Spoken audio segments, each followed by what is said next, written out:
All right, well, good morning, everyone. My name is Ethan Williams. I am the proud principal of Clairemont High School, and we are so excited to welcome you to today's virtual 8th grade experience day. You know, we wish we could be doing this in person, but either way, we're still excited to meet you, the class of 2025. We've got a wonderful day in store for you with opportunities to check out our campus, meet some of our fabulous students and staff, and hear about all the amazing things happening at Clairemont High School. So to kick things off, I want to take a moment and introduce our fabulous admin team. But like I said, I'm Principal Williams. I've been the principal at Claremont for 2 years, and before that, I was a vice principal at Claremont for 2 years. We have our vice principal, Miss Lucia Master-Demas, who you're going to hear from in a little bit, and she works with our students who have the last name A through M. So if your last name begins with an A through M, you'll get to know Miss Master-Demas real well. We also have our vice principal, Miss Sarah Thomas, who works with our students with last names M through Z. And so again, if your last name begins with an M through Z, you'll be working with Miss Thomas, and make sure to say hi to her. You'll be meeting her later on today. We also have our academy coordinator, Miss Liz Rush, and you'll be hearing from her very soon. As you'll hear throughout this program, if you didn't know already, a big part of what we do at Clairemont High School centers around our 4 industry-themed academies. And so Ms. Rush is instrumental in helping us build our academy programs and do all of the work that is required to help make sure that the things happening here at Clairemont are really connected to something beyond just school, but helping you guys begin to think about what is all of this in service of. And finally, our head counselor, Mrs. Claudia Victorino. One of the things we encourage our students to do is really get to know your counselors. They are a wealth of information and support. And as you go through your high school career, they're going to be the folks who help you begin to think about applying to college or get you connected with tutoring. So what I would say is, I would encourage you to really get to know your counselor. So Miss Victorino works with our students who are last names M through Z. And then we have another counselor, he's not pictured here, but he's Mr. Christian Ramirez, and he serves the students with last names A through L. So we'll make sure that we get a chance to meet them later, but I encourage you guys to jot down those names and really get to know your counselors. So I want to give you guys a little bit of predictability to the day so we can kind of look at what we're going to be doing over the next few hours. And so the first and foremost, what we want to do is, like I said, introduce our Chs Admin Team. There's a lot of things happening at Claremont. We know it's the best high school in all of San Diego Unified, and we're excited to share with you all of the wonderful things happening at Claremont. But we're going to talk about our top 10 reasons why we think it is great to be a chieftain. After that, we're going to have a virtual tour of our campus. You're going to get to see videos of things happening on our campus, information about our athletics programs, information about all of our electives. You're going to get to meet all of the academy teachers and some of the students in each of the academies, and they're going to share what life at Clairemont High School is all about.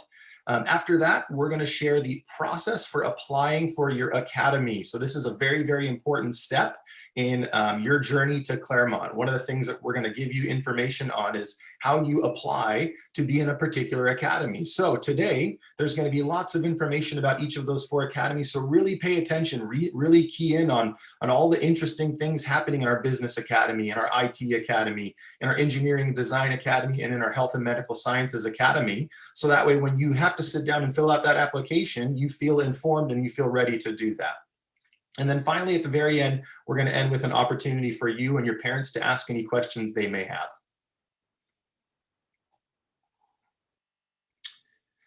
But most importantly, all things aside, today is about you. Today is all about you guys. It's not about me, the principal. It's not about the teachers. It's not even about your parents. This is a day for you. I remember my 8th grade year. It was April of, goodness, I don't want to tell you the year because that will date myself, but I remember sitting in my room with my parents, and I was very nervous about going to high school for a lot of reasons. And if you promise not to tell anybody, I'll tell you, I cried a little bit. I was so nervous. Okay, I cried a lot of it. It was an ugly cry, you guys. Like, if you would have seen me, it would have been embarrassing. You would have made fun of me. I get it. But I'll tell you what, after those 4 years that I spent in high school, in my senior year, I cried for a completely different reason. I was so sad to leave. I was sad to leave the friends I'd made on the football team, on the baseball team, on the soccer team. I was sad to leave the places we sat and ate lunch together with all my friends. And it just was such an impactful, important time. And so what we really want to do is help you guys recognize that everything you're going to be doing over the next 4 years is investing in your future self. The best version of yourself will not happen by accident. And at Claremont, we believe that what happens over these 4 years is so much bigger than the test score you get on your AP bio exam or passing the fitnessgram or your GPA. This is about you becoming amazing young men and women that are going to go out and change the world. And so when we think about that, what you can see here on the screen is what we're calling our graduate profile. This is our commitment to you. When we think about what happens in this space over the next 4 years, like I said, it's bigger than just your grades. It's about you becoming ready for college or career, whatever you decide to do. It's about you beginning to think about what you can contribute to your community, wherever that is, how you can be a support to your family, to your friends, a good citizen, how you can learn to love learning. Right? At the end of the day, we want you to learn to love learning, not because you're being tested on Friday, but because the world is an amazing place and there's so much to learn about. And even now, as a 38-year-old man, I still find myself immersed in things that I'm curious about or wondering about, right? We want you to go home at the end of the day and share with your friends or family all the things you're learning at school. Like I said, not because there's a test on Friday, but because there's some amazing things happening. We also want you to be financially responsible. We know that as you begin to step out into the world and become those amazing adults, there are demands that will be placed on you to be ready for the financial demands of life.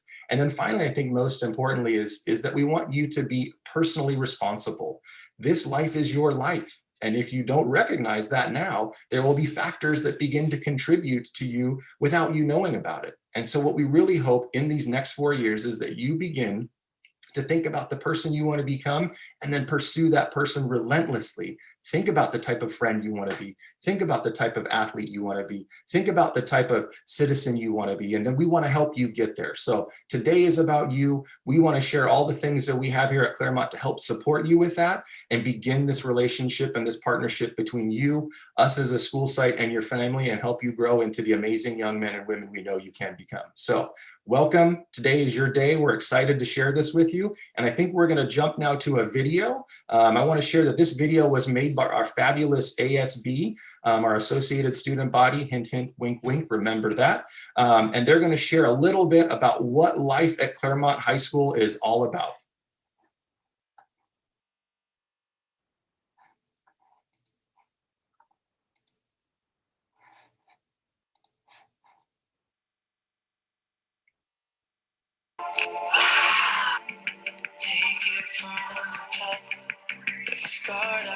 One of my favorite memories from Claremont would be going to football games on Fridays.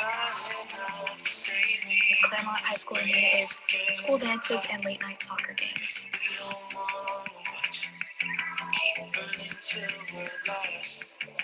My favorite memories from Claremont were probably the Pep Rallies.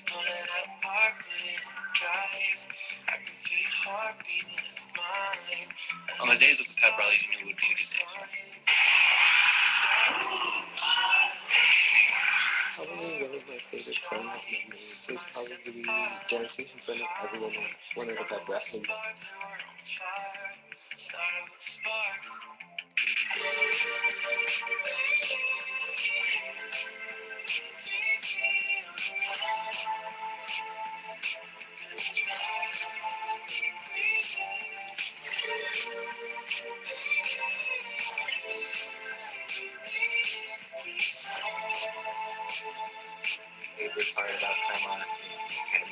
Our advice to you guys is get all of your classes done, out of the way, and pass them. Pass your classes the first time so you don't have to redo them in your senior year and you can graduate early. My favorite Claremont memory is Winter Fall of 2020. To me, Claremont is an awesome school.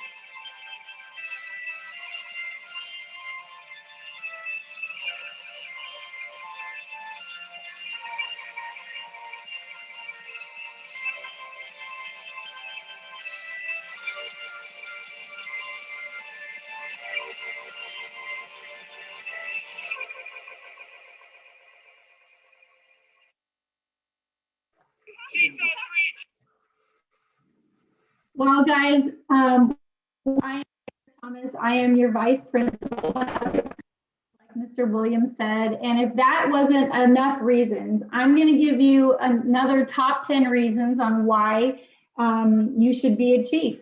CHS is not only a smaller school, but a smaller field that gives us so many more benefits than other larger high schools. We're a family in this school. We're a family that will prepare you for your future after high school. The family environment gives us that focus to work on class projects as a team in your academy. It gives you the ability to take a digital portfolio that we will work on that you can take with you to college or your career after high school. We're going to introduce you to different mentors. We're going to give you opportunities for internships. We have a variety of AP courses, a ton of free college classes, not to mention all the career and technical electives that colleges are now looking for in their future students. We have band, we have theater, we have video production, we have art, we have auto shop. We have a ton of electives and clubs that you're going to hear about later, but where all students are going to get the opportunity to play those sports that you just got to see. We're a small school. You get to choose any sport you want to play and get to play.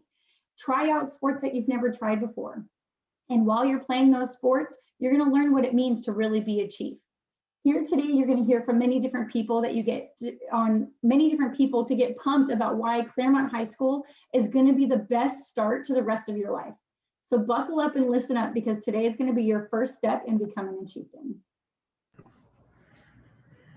All right, thank you, Mrs. Thomas. And next, I am going to go over just what a sample course schedule might look like for you, not necessarily in the order you take it. But as a freshman, one of the things I want to point out right at the bottom of that slide is 9th grade students complete 6 courses or 12 credits in their first year. So that's something that's also pretty unique about Claremont, as you'll learn as we go on, because we have these amazing academy structures. So a sample schedule would look like English 1-2. You'd have a course called Freshman Foundations, which is all about career and life management. Because as we know, and Mr. Williams said, we're here to prepare you for life well beyond Claremont. You'd have your Biology 1-2. You'll notice in that bottom left corner, you have an academy-specific career and tech ed class. So depending on the academy you're in, you'll take either Business 100, Intro to Design in the Academy of Engineering, Human Body Systems would be in the Health Academy Sciences, or Foundations of IT. And then you'll have your PE, a 1, 2, 3, 4, which is super important. Got to keep that heart healthy and that body moving. You'll have integrated math 1 or 2, and then another elective. And as you see down there, these are some of the electives that we offer: band, auto shop, theater, video, world language. So even though we're a smaller high school, we're super comprehensive, and you will get a chance to get a feel for all of those electives over your 4 years. All right, thank you, Ms. Master Demas. What's up, future chieftains? I am your academy coordinator, and we're going to chat for just a couple minutes about our academy pathways. Now, one of the reasons you're here today, as you probably know, is to hear about not only all of our athletics and wonderful comprehensive programs, electives, but also about academies, because you have a big choice to make. Here at Claremont, every single student is in one of our 4 academy pathways. And so you're going to, at the end of this presentation, start really thinking about which one is the best fit for you. And we want you to make a great and informed decision.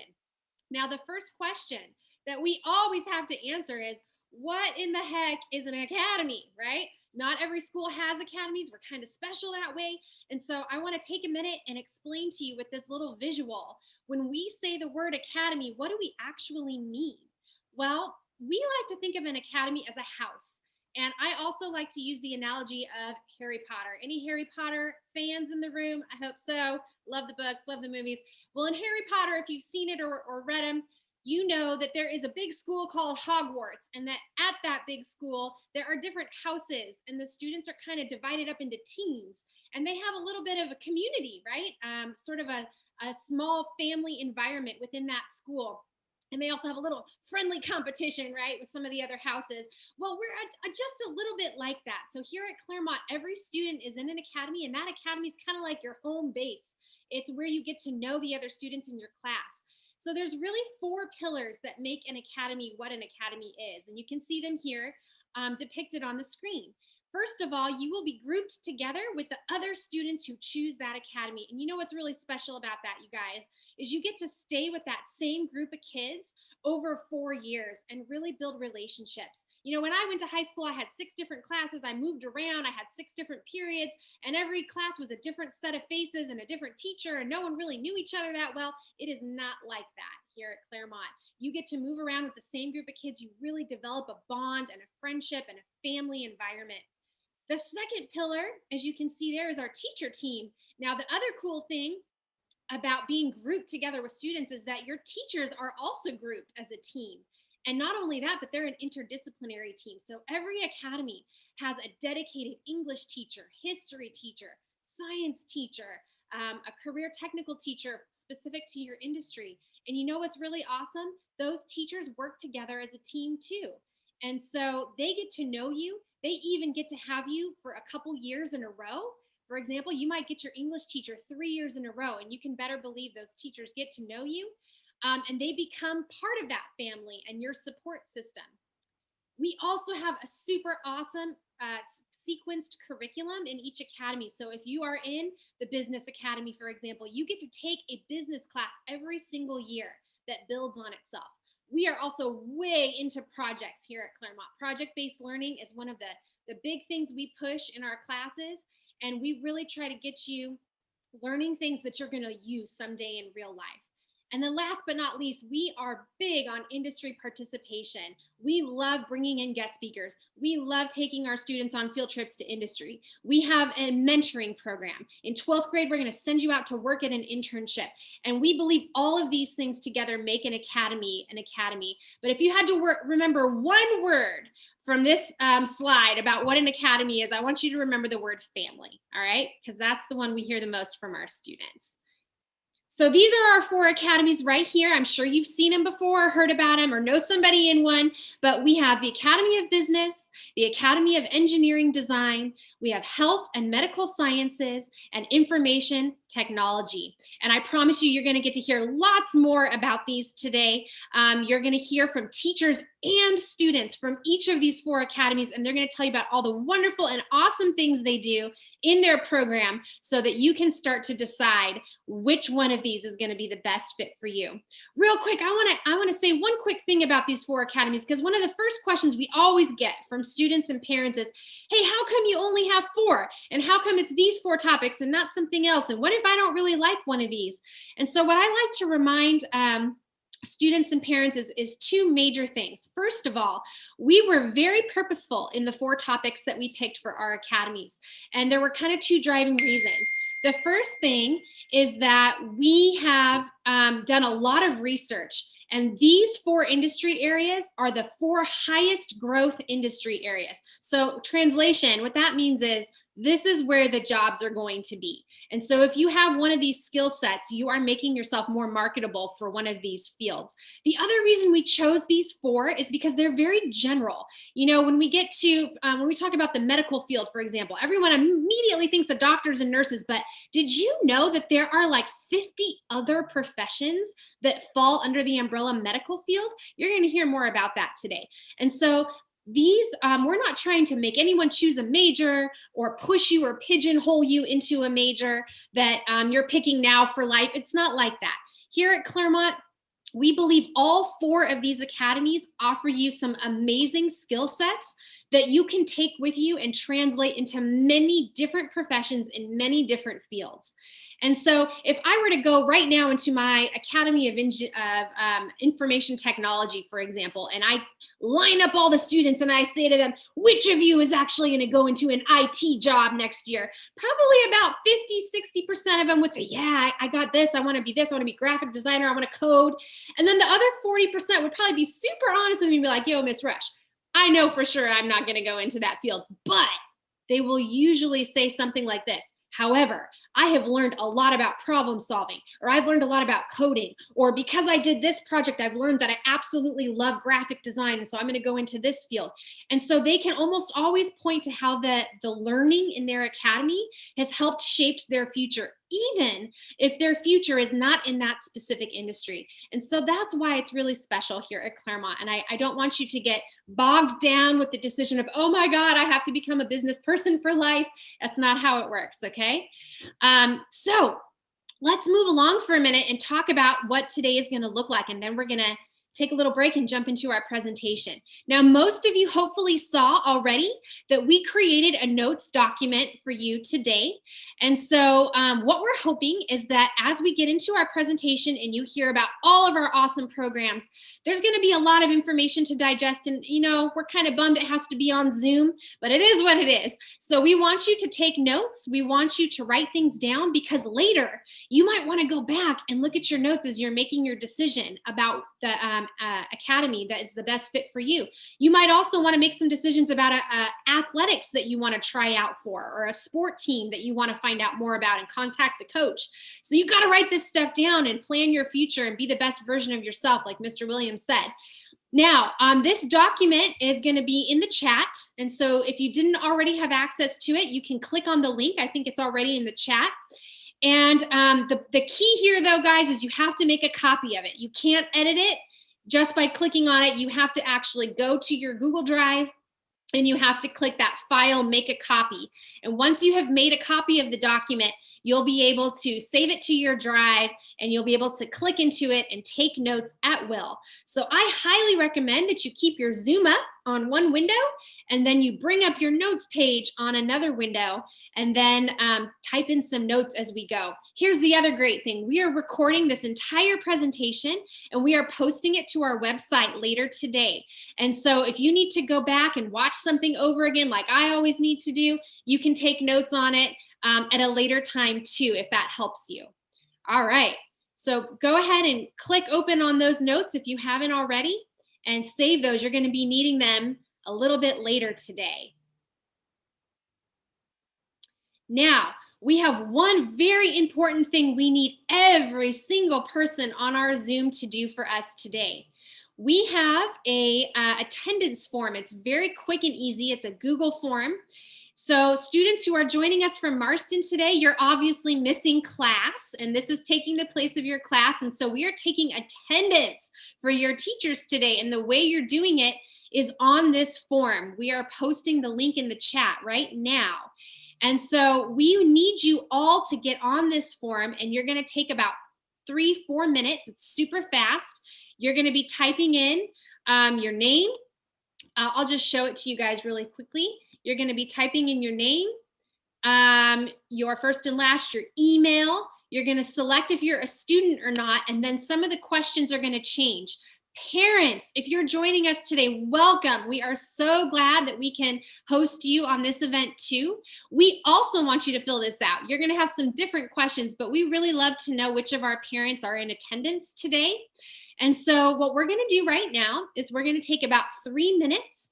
We would like everybody on the Zoom today, unless you are a teacher, we would like everybody on the Zoom, parents and students, to please click on this link in the chat and go to the form that looks like this. It's called Attendance at 8th Grade Experience. And we would ask you to please take 3 minutes and carefully fill this out. Students, one important thing that I almost forgot to tell you, we are going to be using this form to get in contact with you if you are one of our prize winners today. That's right, I said prize winner. We are going to have some questions throughout the presentation later today, and we are going to be offering some free prizes. So if you do not fill this out correctly, we may not have your proper contact information to get in touch with you. I see some of you raising your hands, so I'm going to ask you to please put your question in the chat, and then one of the administrators will try to answer your questions to make sure everything is working correctly. I do see that someone asked if the t-shirt sizes are adult t-shirt sizes. The answer to that is yes. I also see a question, do we use our school email or our personal email? For that question, students, I would say please use the one you check most, because this is the one we're going to be using to get in touch with you if you win a prize or if we have a question about your application or anything like that. All right, let's take another 2 or 3 minutes. We're going to fill out this attendance form. Parents and guardians, we are having you fill the form out separately. And so students, you do not need to fill out the parent information for your parent. They will either get on and do it themselves if they're on the Zoom. If your parents are not here, not to worry. We are going to be collecting their parent information at a later date on the actual Academy application. So do not worry.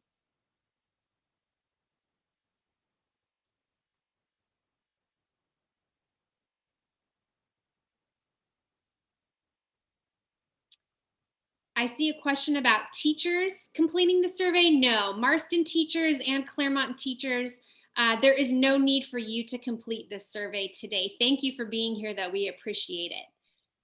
There's also a question, students, if you are taking the survey, only click, even though your parent is here for you, only click what student that you are an 8th grade student.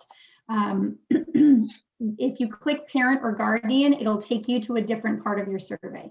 So just click back and then make sure you only are clicking the 8th grade student portion. I also see that we have some awesome teachers on our Zoom today who also have a student who might be coming to Claremont, which is amazing. So if you're a teacher who's also a parent, yes, you can fill out a form. So go ahead if you have a student. I do see a few students saying they don't have access to the note-taking document. So unfortunately, we probably won't be able to troubleshoot all of those issues with opening the Google Doc. But what you could easily do is take out a blank Google Sheet and just take notes on the presentation. And then we can certainly help you get access to that at a later date. And you can add the notes into it as we go. But if you cannot access the form, don't worry, guys. You can just go ahead and take notes on either a sheet of paper or a blank Google document.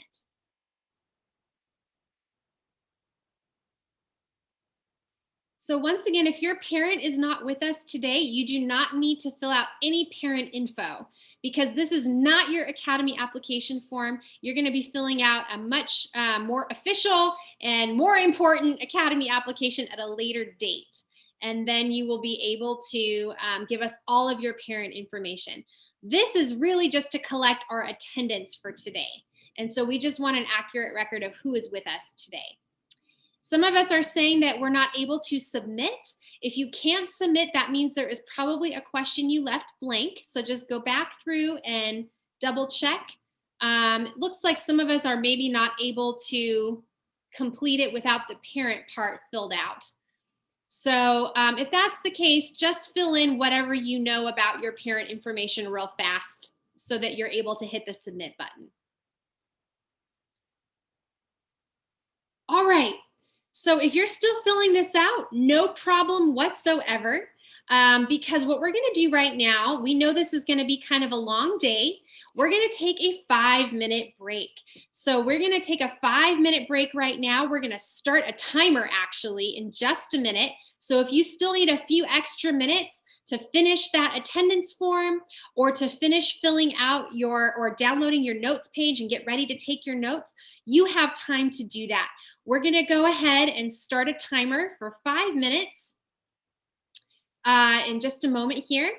And that way you will be able to see when we're coming right back. All right, there's your 5-minute timer. So this is a good time to finish filling out the application or the attendance form, excuse me. This is a good time to get your notes ready. It's also not a bad time to take a quick snack or bathroom break if needed, because when we get back, we are gonna jump right into our awesome presentations. So make sure you're back here as soon as the timer goes off. I see a few students asking about student ID.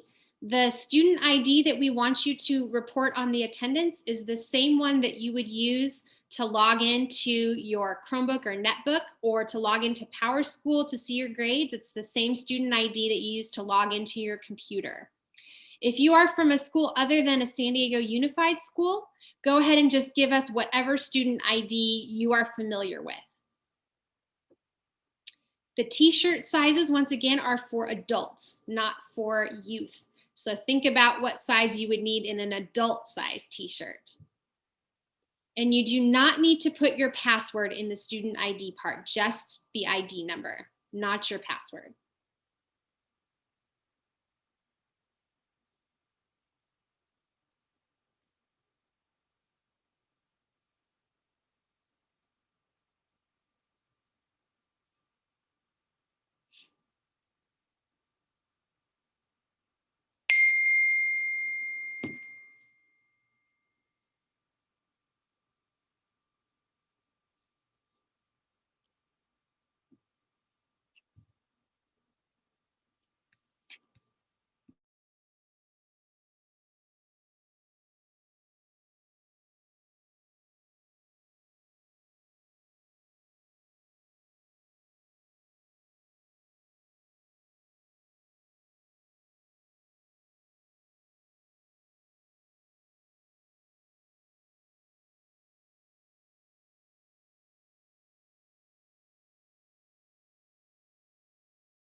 All right, everyone, we have just about 10 seconds left, so get ready. We're going to start our presentation in just a minute. Hopefully everyone has joined us back.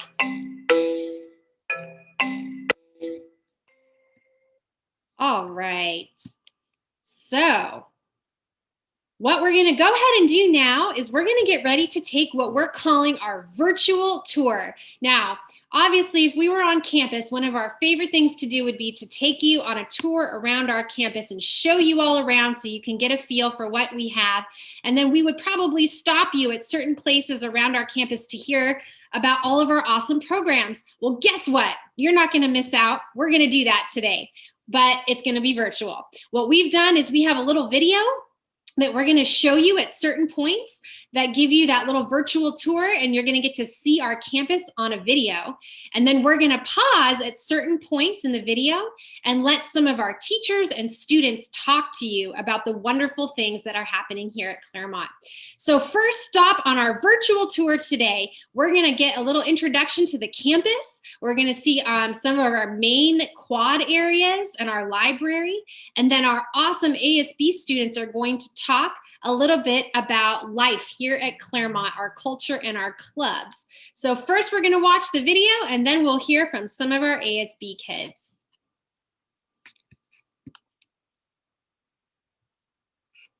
CHS is one of the most beautiful, inviting, and well-kept campuses in San Diego, with grass and trees everywhere you look. Welcome to Clairemont High School. My name is Lily Fulton, and I've spent 4 amazing years here, and I would love to show you what Claremont has to offer. We pride ourselves on creating a warm and welcoming environment where students feel seen, heard, and valued. The heart of CHS's campus is the Lunch Quad. Here, our students connect and eat lunch daily. Our ASB puts on weekly connection events, and our community gets together in this wonderful outdoor space. This space can be used not only during school, but also after school hours for outdoor concerts, festivals, movie nights, luncheons, and community meetings. Right next to our lunch quad is the CHS Library, featuring a large study space with thousands of books and available textbooks. Students use the library not only for studying, but also industry and post-secondary partner events, such as our monthly mentor meetings. The library is fully air-conditioned and comfortably accommodates 120 people. There's also an auxiliary classroom with a 50-person seating capacity. Our library is used daily after school and before school for a wide variety of activities, such as seminars, study groups, luncheons, classes, guest speakers, debates, community meetings, site tour visits, and book clubs.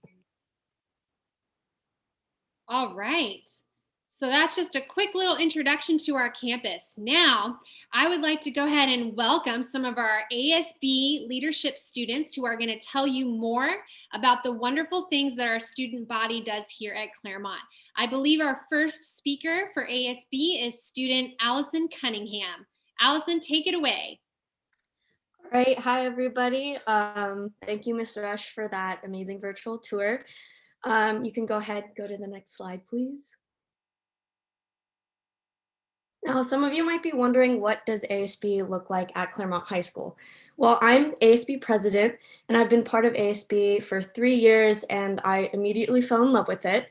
Again, ASB is associate student body. We plan and host a lot of the school's events, which you'll see more of. But it's basically a way where students can get involved with the campus, get involved with teachers, and there's lots of positions available. It's our goal to encourage school spirit to all students and make students feel connected to the school and just create a great community. And joining ASB is a great way to get involved again, and as well as get involved with a leadership role. It also looks really good on college applications. Keep that in mind. Next slide, please. So this is just some of our governing board. The governing board is made up of students, and it's open to all students. And it's our goal, again, to encourage students to be a part of this, because you make a lot of important decisions that have a really big impact on our school. Next slide, please. And here again are some of the other great, amazing students who are part of our board.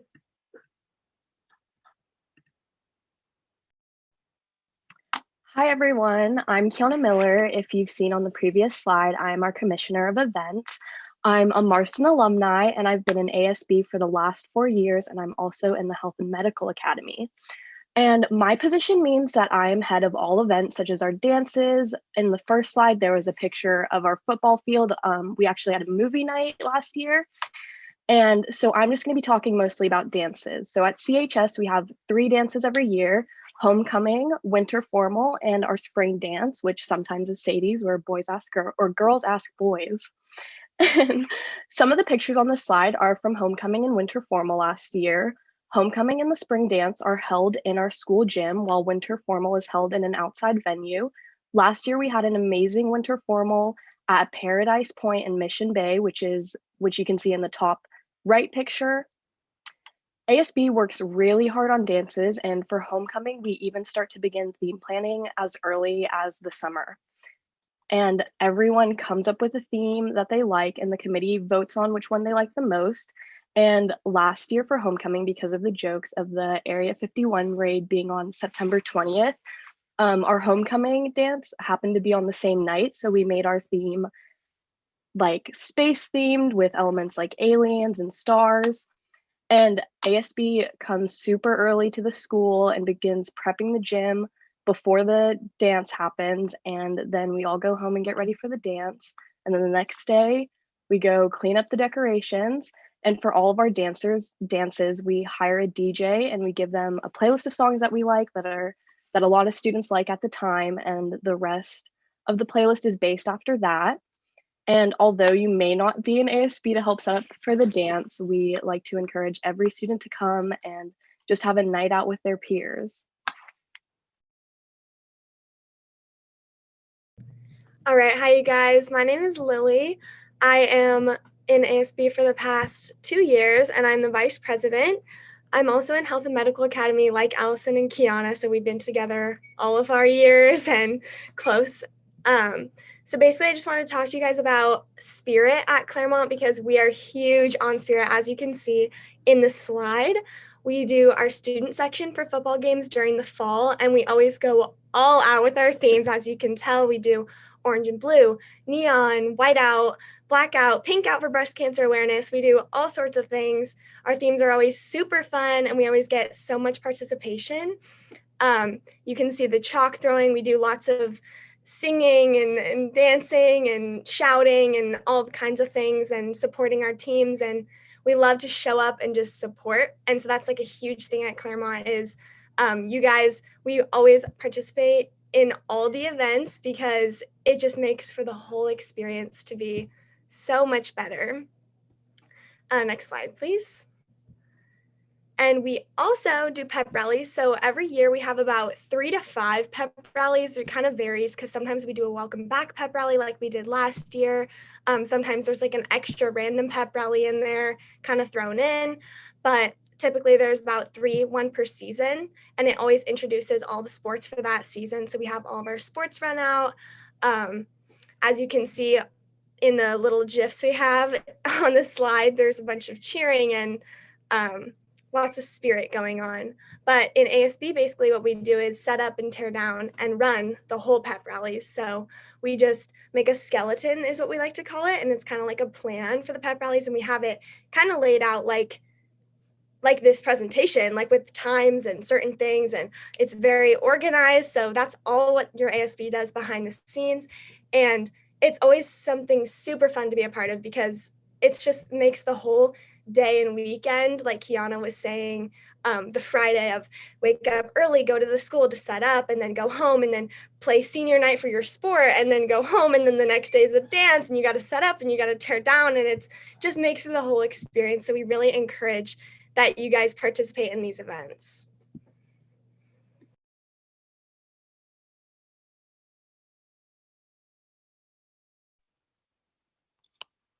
All right, so we also have a huge variety of clubs that we offer here at Claremont, and an ASB is in charge of these. And so anybody who wants to create a club at CHS can actually create a charter with some of their friends and create a club for something they love. If there's something you love to do with your friends and we don't have a club for it, you can actually create one, which is really fun. But some of the clubs that we already have here on our campus, you can see them listed here. A couple of the popular ones I know right now are our robotics team. We have an amazing Circle of Friends club that meets with all of our special needs kids at lunch once a week. So there is something for everybody at Claremont High School when it comes to clubs.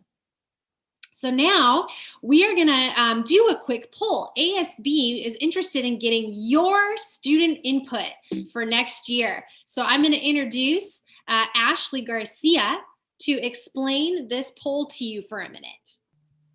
Hi guys, I'm Ashley. I'm in ASB as well. I am a Commissioner of Ambassadors this year. So right now you guys can see the possibilities for our poll. Our poll will include some merchandise we can make next year.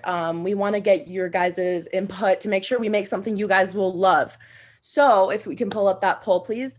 We are able to vote on crew socks, bucket hats, and CHS stickers. And you can see little pictures of what they could look like up there. And if you guys could just please take that poll really quick.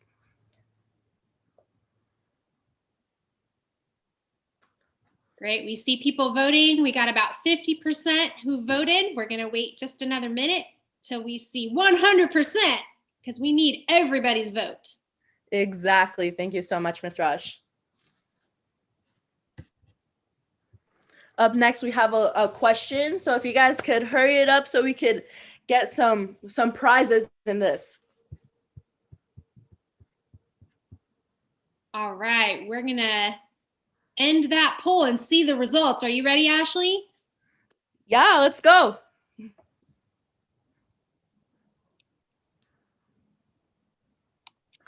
Checks out. People want bucket hats. There we go. Next year, we're gonna make bucket hats. Really quick for a prize. If we could go on to the next slide. The question is, what does ASB stand for? And so in order to win a prize on this slide, what you need to do is go ahead and go into the chat, and Ashley's going to be monitoring the chat, and she is going to see who gets the answer correct first. So jump on that chat and answer that question. What does ASB stand for? There we go. We're getting chats in. So I will let you guys know who the winner is in the next round. Hope you guys are having a great time, and I'll hand it off back to Miss Rush. All right, so we're gonna see who the winner is, but just so that we all remember the correct answer, if you got this, you got it right. ASB stands for Associated Student Body. And once again, that is the governing board at Claremont High School. All right, so there's gonna be lots more chances for you to win prizes a little later, and we'll hear who the winner of that round was in just a few minutes. Let's move on with our virtual tour. So I know one big thing that lots of people wanna know about is our awesome athletic programs here at Claremont High School. So are you guys ready? We're gonna take a quick little virtual tour, and you get to see all of our fields and our gymnasium and all the great places on our campus where the sports happen. Come along, let's go check it out. I know I've spent many hours in this gym, and if you like sports, this is the school for you. You can play anything and everything you want. Claremont's modern gymnasium accommodates up to 800 guests and is used daily for PE classes, athletic practices, games, and pep rallies. We have comfortable roll-away bleachers on both sides, as well as fully functioning scoreboard, an interior snack bar, and attached to the main gym are 2 locker rooms, a team room with lockers, and multiple restrooms. Our gym is fully ADA compliant and handicap accessible. Multiple athletic programs utilize our gym facility throughout the year, including volleyball, basketball, badminton, and wrestling. CHS boasts the newest and most beautiful football field and stadium in San Diego Unified. With a full ocean view, there is nothing like watching a sunset while cheering on the Chieftains. And when the sun goes down, the lights come up for Friday Night Lights. Our stands can hold 1,500 on the home side bleachers. Our field has AstroTurf and a state-of-the-art track. There are snack bars on both sides of the stadium, as well as restroom facilities on the home and visitor side. The stadium is ADA accessible and complete with an announcer's booth, ticket booth, and full floodlights for nighttime events. This beautiful facility is used for numerous school activities by multiple programs, including football, track and field, soccer, lacrosse, field hockey, multi-sports events, festivals, cheerleading, pep rallies, Special Olympics, homecoming, fitness training, cultural events, and more. Right next to our football stadium are an array of other athletic facilities. CHS is one of the only high schools with an indoor soccer field. The local YMCA uses and maintains this space. Students at Clairemont High use this for PE and other activities. Across from the indoor soccer field, you will find our 8 fully functioning, regulation-sized tennis courts. These courts have a brand new wind-wrapped screen and courtside benches. Our boys and girls tennis teams use the courts for practices and matches during tennis season. Tennis courts can be rented for single court use or large event use. They are great for group lessons, tournaments, exercise classes, agility training, badminton, and volleyball. Another great athletic space on our campus is our fully maintained regulation-sized baseball field. Here, there are dual-side fan bleachers with a 60-person capacity per side. Our baseball field has a fully functioning announcer's booth, fully equipped snack bar, and access to handicapped accessible restrooms. Our boys' baseball team uses this field for practices and games during baseball season. Just a short walk from the baseball field, you will find Claremont's regulation-sized competitive softball stadium.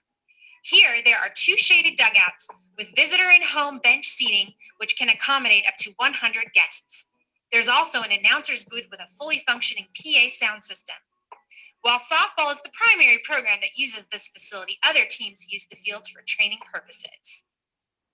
The Clairemont High School weight rooms were made possible by a generous donation from the former San Diego Chargers. These 35-person capacity facilities boast a variety of equipment, including free weights, cardio machines, and more. They are well kept and available for athlete, staff, and student use. All right. So you got to see some of our fields there, but we have a treat for you guys today. We have Mr. Alfie Novak, our athletic trainer, and more importantly, our athletic director, who is going to chat with you guys for a few minutes today about all the awesome sports that we have here at Claremont. Alfie, take it away. Thank you, Liz. I appreciate that. I don't know about you guys, but after watching that video, I definitely am excited to go to campus later and just walk around the facilities. That view from our football field is phenomenal. And those sunsets that you get in the fall are just absolutely stupendous. It is a great school. There are great facilities all around. And you know, the VP and I have hopefully been talking about maybe in the next couple of years getting a pool on our campus as well. So fingers crossed, that might be something that's coming in the works. There are a few photos here of our teams from last year. At the top right is our field hockey team. They did outstanding this year. They made it into the CIF playoffs, the farthest that they've ever made it. In the middle, we have our football team. We actually almost had to forfeit this year, but we ended up getting a team together, and they did really well, and I'm really excited for them. And then we have a slew of teams on the bottom as well. Our girls basketball team got second in the CIF Division 4. So yeah, we've got a few of them on here right now. Lily, I saw you. There you go. They did awesome this year, and so I'm really excited to be able to build off of the momentum that we had from last year, from the great work ethic of our student athletes on this campus. You go to the next slide.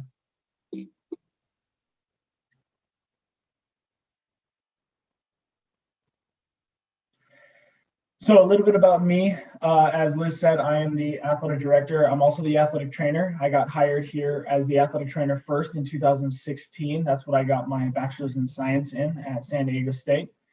I got here in 2016, and I have no reason to leave. This is the greatest small knit school that I've ever had the pleasure of working for, and it's going to be a real step down if I ever end up leaving. I did become the athletic director in March of 2019, so my second entire year of athletic directing has been from my office, which has been a whole lot of fun. You go to the next slide, thanks. So on a normal year, this is our sports breakdown. So as you can see, there are a large number of sports that you can play in the fall, the winter, and the spring. Most of our athletes, because we are such a small knit school, are multiple sport athletes. We have girls that play on the girls volleyball team, and then they play on the water polo team, and then they're part of track and field in the spring. And so they're playing all year round. And they, I get to know a lot of these kids, and hopefully you in the future as well, if you're a student athlete, because we are such a small knit community. And I get to work so extensively with you with any of the rehab that you'll need if you end up getting injured. And I'm at every single home game too.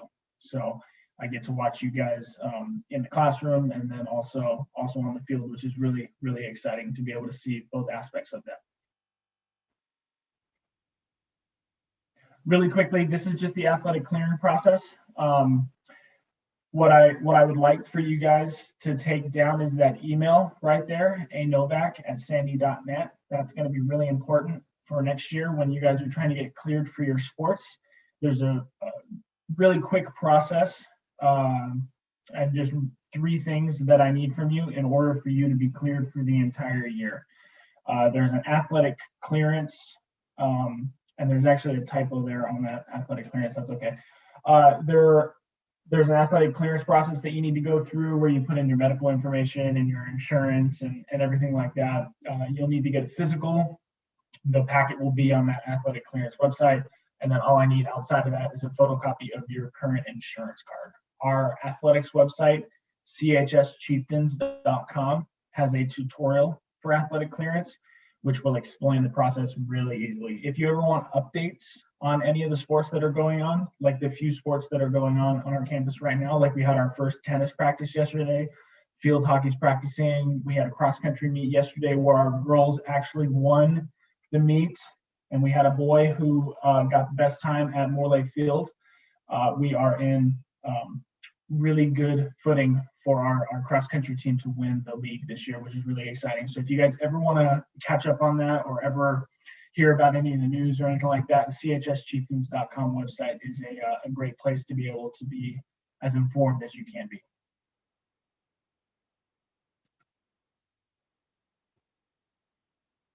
And then this is the last thing that I'll leave you with.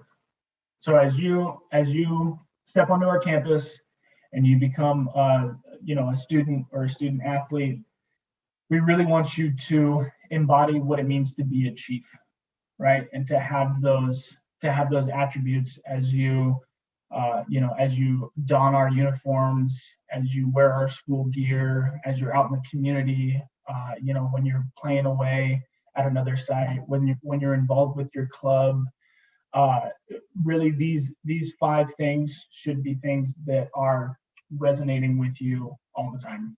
And it's the courage, right, to stand up for others, the humility to admit your mistakes, learn from them, and move forward, the integrity that you should have as well, earning the confidence of others through a consistent display of truthfulness, honesty, and trustworthiness in all situations. Endurance, right? It's super important for everything that you do, whether it be grades, whether it be sports, for your team, your club, anything. Not letting adversity deter you. And then focus, right? Displaying a relentless pursuit of self-improvement. So these things are going to be really honed in on as you become a student athlete on our campus through the 4 years of you playing for us. And our coaches will work to instill these values in you in whatever athletics you play on our campus. So thanks, guys. Thanks for listening. Hope to see you all next year in person. Thank you so much, Mr. Novak. So don't forget, you can check out all that athletics information on that website that Mr. Novak explained, and he is happy to answer your questions as well. I believe Mr. Williams put his contact information in the chat, so go ahead and take down that email. All right, we have another quick contest coming right up, so I'm going to bring back up Ashley Garcia.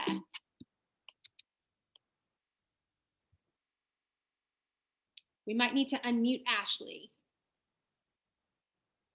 Let's see. Okay, I'm back. Hi, thank you so much, Mr. Novak and Mrs. Rush. So our next contest, let me explain the rules. So once again, you're gonna answer through the chat. Whoever has the first answer is going to win a prize being, again, a shirt from Claremont. So the question for this one is, name 5 sports that are offered at Claremont. So you guys can type that into the chat and let me know. Again, whoever is the first to answer and get it right will win a shirt. I hope you guys are interested in joining sports again. Again, it's a very big bonding experience with different grade levels, since you are in classes with your same grade level. I'm in health and medical, but I joined cheer and I met a ton of different students from different academies, and it was super fun getting ready with them, creating bonds, not only just seeing them at school, but also going to their houses and hanging out, or finding someone you really enjoy speaking with and making a bond, making a friendship with them. So personally, I really enjoyed sports. I think you guys should definitely join. Just like that with ASB2, it's the same way. But I'll hand it off to Miss Rush and I'll see you guys later. All right, so if you were listening, you probably wrote down at least 5 of these sports. As you can see, we have a bunch of sports, tons, for being such a small school. But I want to invite Ashley back in for just a minute, because Ashley, we're all dying to know who won the first contest. So Ashley, can we get you unmuted again? And can you tell us who won that first question about what does ASB stand for? Yes, so sorry, it blew my mind. Give me a second, I have it written down. And the person who won the last round was Sparks Adeline. All right, so Ashley, tell us, all of our winners today, I believe there's gonna be 8 of them. How do they get their free t-shirt? Okay, so you guys will be going to the CHS campus and going into the front office, and I'm guessing someone will be there to meet you, and just you tell them your information and they will give you your shirt. Perfect. So we're going to be recording down your names, and we also have your emails if you filled out that attendance form. So we'll be sending you some email directions about how to pick up that free t-shirt if you're one of our winners today. So congratulations. Right. Thank you so much. All right, everybody. Let's continue on our virtual tour. We are going to talk a little bit now about our fine arts. Clairemont High School is so fortunate to have an awesome fine arts program that consists of theater, art, and band. And so we're going to hear from all of these programs today. But first, a little video so that you can get a peek onto the campus and see some of these awesome places where theater, art, and band take place. CHS has a state-of-the-art auditorium and stage with full professional lighting capabilities and a brand new sound system. The house has a seating capacity of 720 and is ADA accessible. The auditorium is used throughout the year for our theater performances, band concerts, assemblies, award events, and more. We also happily rent our auditorium to service community events after school hours, which can include concerts, recitals, shows, workshops, dance classes, seminars, ceremonies, religious meetings, and more. The auditorium is fully air conditioned with multiple inside and outside access points. There is full projection capabilities and microphones. There's also a lobby, ticket booth, and restrooms. Claremont also has an active music program with a marching band and concert band housed in a large musical room, equipped with risers and school-provided instruments such as 3 upright pianos, a grand piano, flutes, clarinets, saxophones, trumpets, trombones, tubas, clarinets, horns, and a wide musical library. Our marching band performs at multiple football games and even some Aztec and Padre games. Our concert band performs in end-of-semester concerts and community cluster concerts. Students can participate in the CHS music program through the in-school elective course or the after-school program. CHS offers students a high-quality arts elective program promoting artistic literacy, innovation, creativity, and community involvement. In this space, students can elect to take Art 1-2, drawing and painting, and advanced courses such as Advanced Placement Art Studio, Independent Art Studio, and Senior Art Studio. Art students regularly participate in community activities, such as exhibiting in the San Diego County Fair, designing and painting school and community murals, and collaborating with CHS Music and Theater to help with advertising and sets. The CHS Art Club also gives students the extra opportunity to express their creativity. All right. So we're going to hear from some of our fine arts folks today. And first up, we're going to hear a little bit about theater.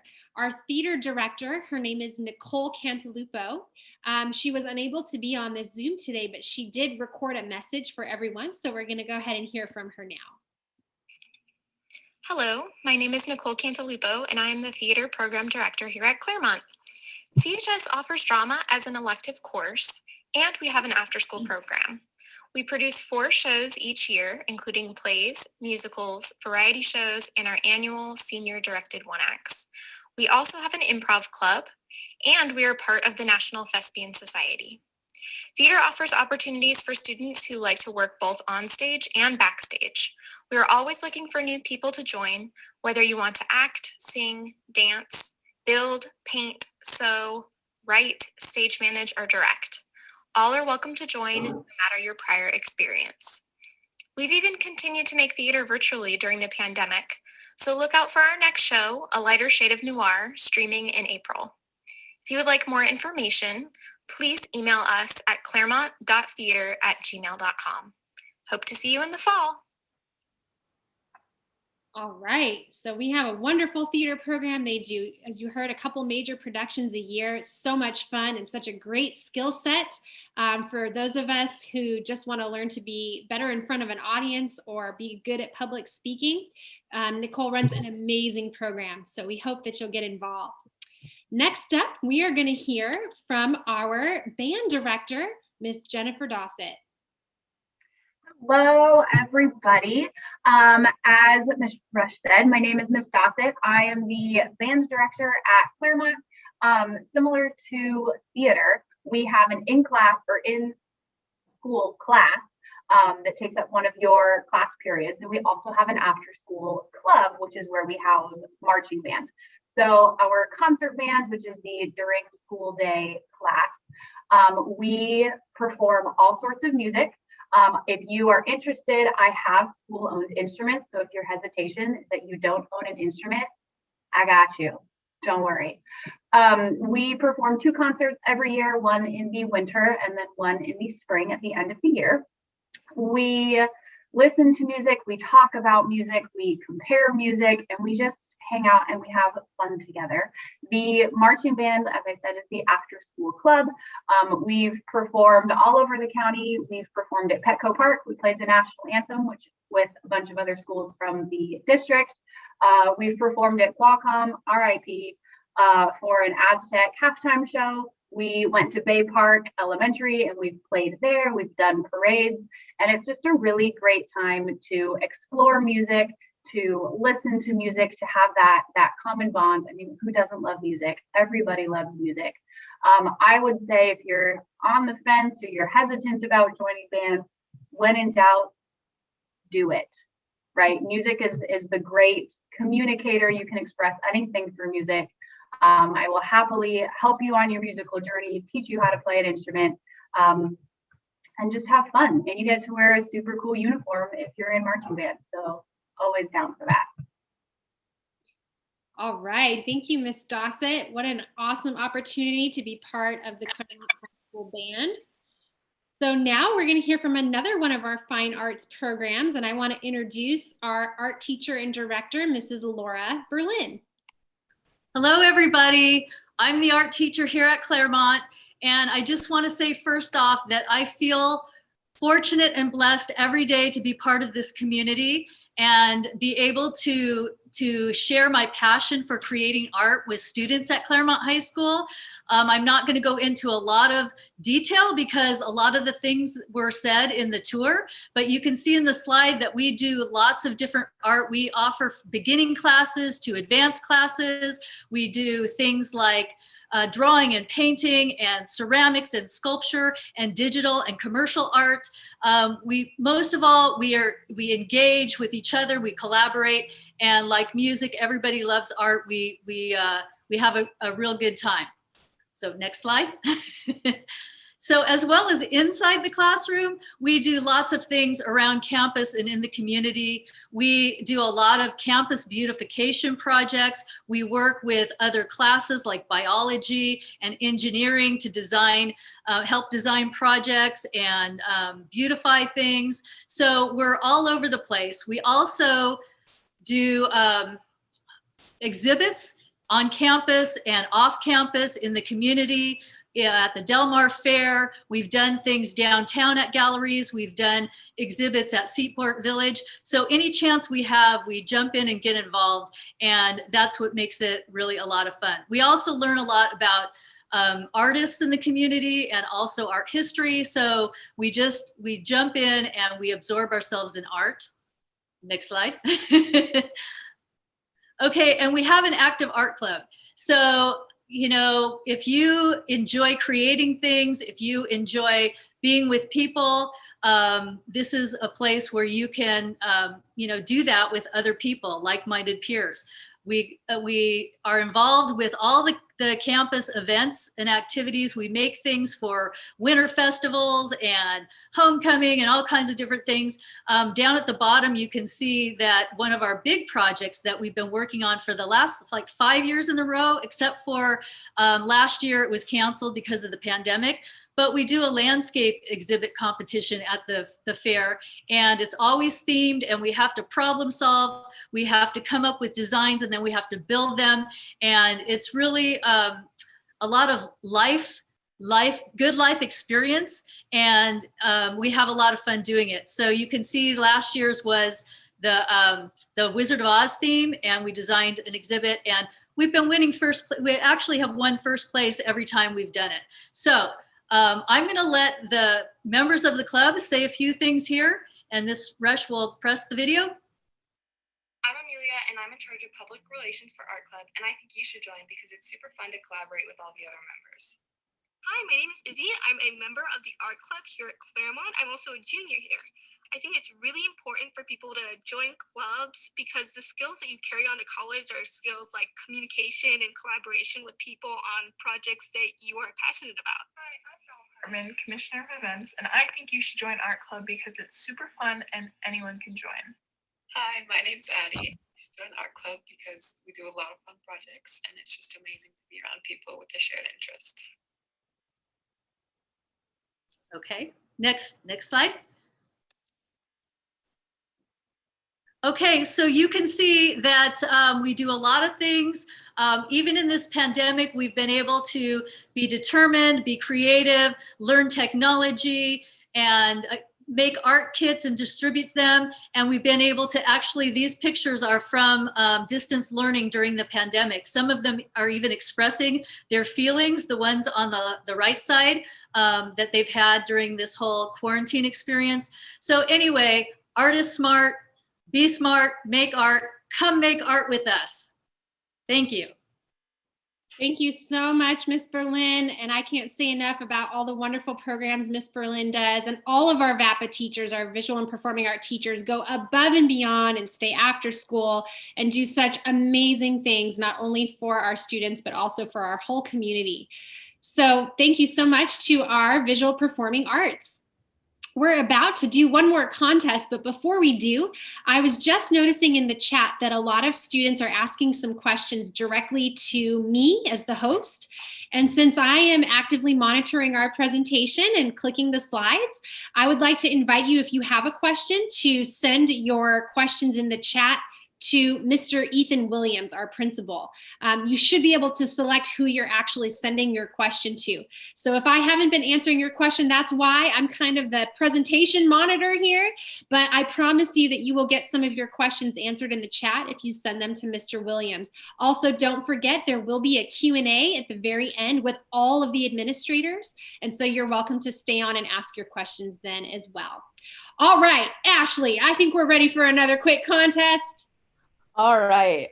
Just going back really quick to the teachers that just presented. They are all very sweet. I haven't had all of them, but I have met every single one of them, and they are very kind and they are very helpful when you need them.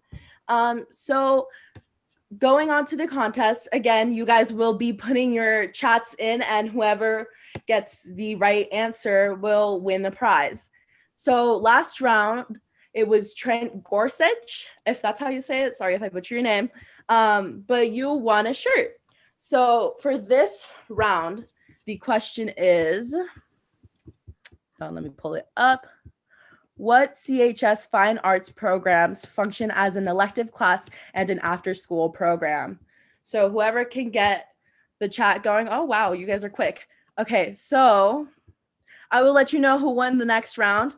But good job, guys. Again, the way you will pick up your shirts will be through the front office, and we will send a confirmation email letting you know that you have won a shirt or a prize. And thank you.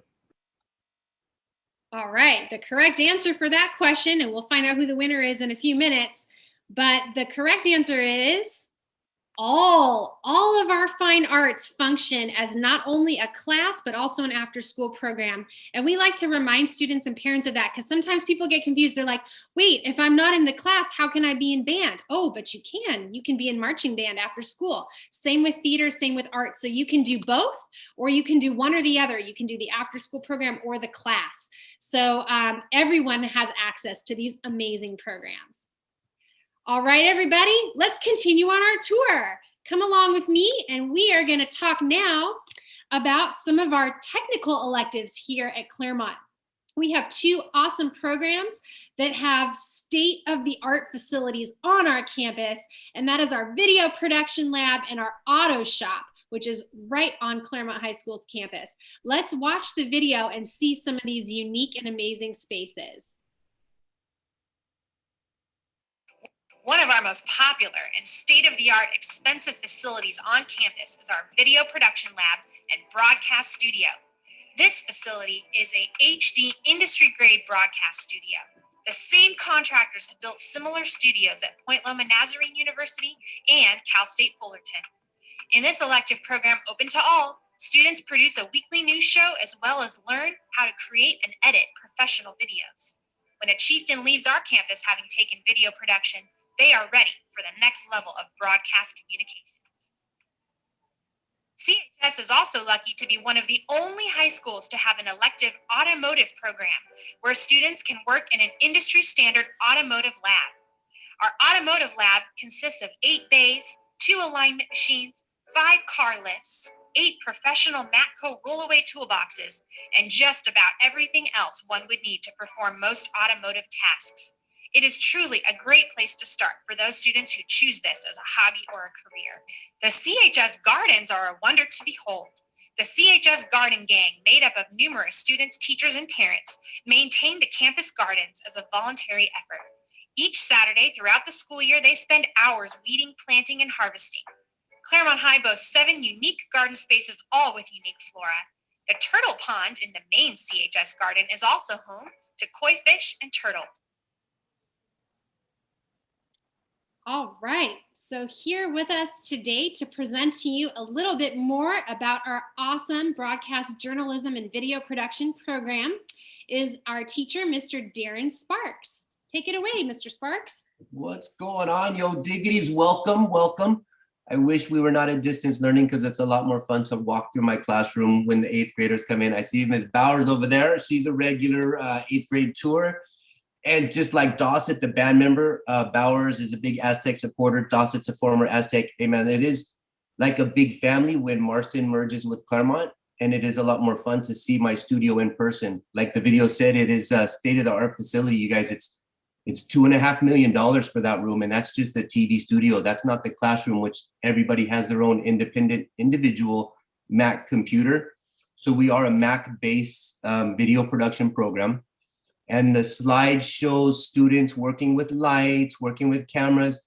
We have some state-of-the-art equipment that you guys get to use and put in your hands. All the money doesn't stay in the TV studio. So with that type of budget, you guys, I do look for higher quality work. I look for a certain amount of professionalism on our rubrics for what we're looking for from videos. We would love to have our YouTube channel makers. We love to have them, but we also want to go by the basics of industry standards. So that's kind of what I teach. My degree was in communications. I didn't go to school to be a teacher. So I worked in television for about 10 years.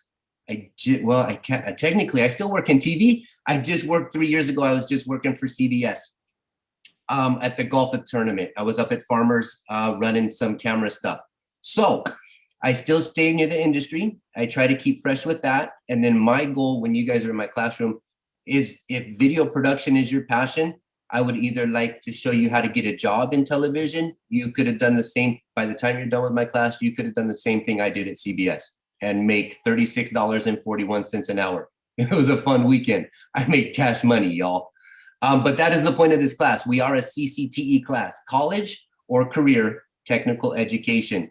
Just like the auto shop, man, when you guys get done with our class, you can either go get a job based on the experience and knowledge you've gained, or you'll be ready to go to the collegiate level. And that's why I do hold into a high regard for that rubric. I'm looking for some solid, legit collegiate style work. My class actually offers a college credit. It articulates over to the community college district. So we do have two types of classes when you run through my program.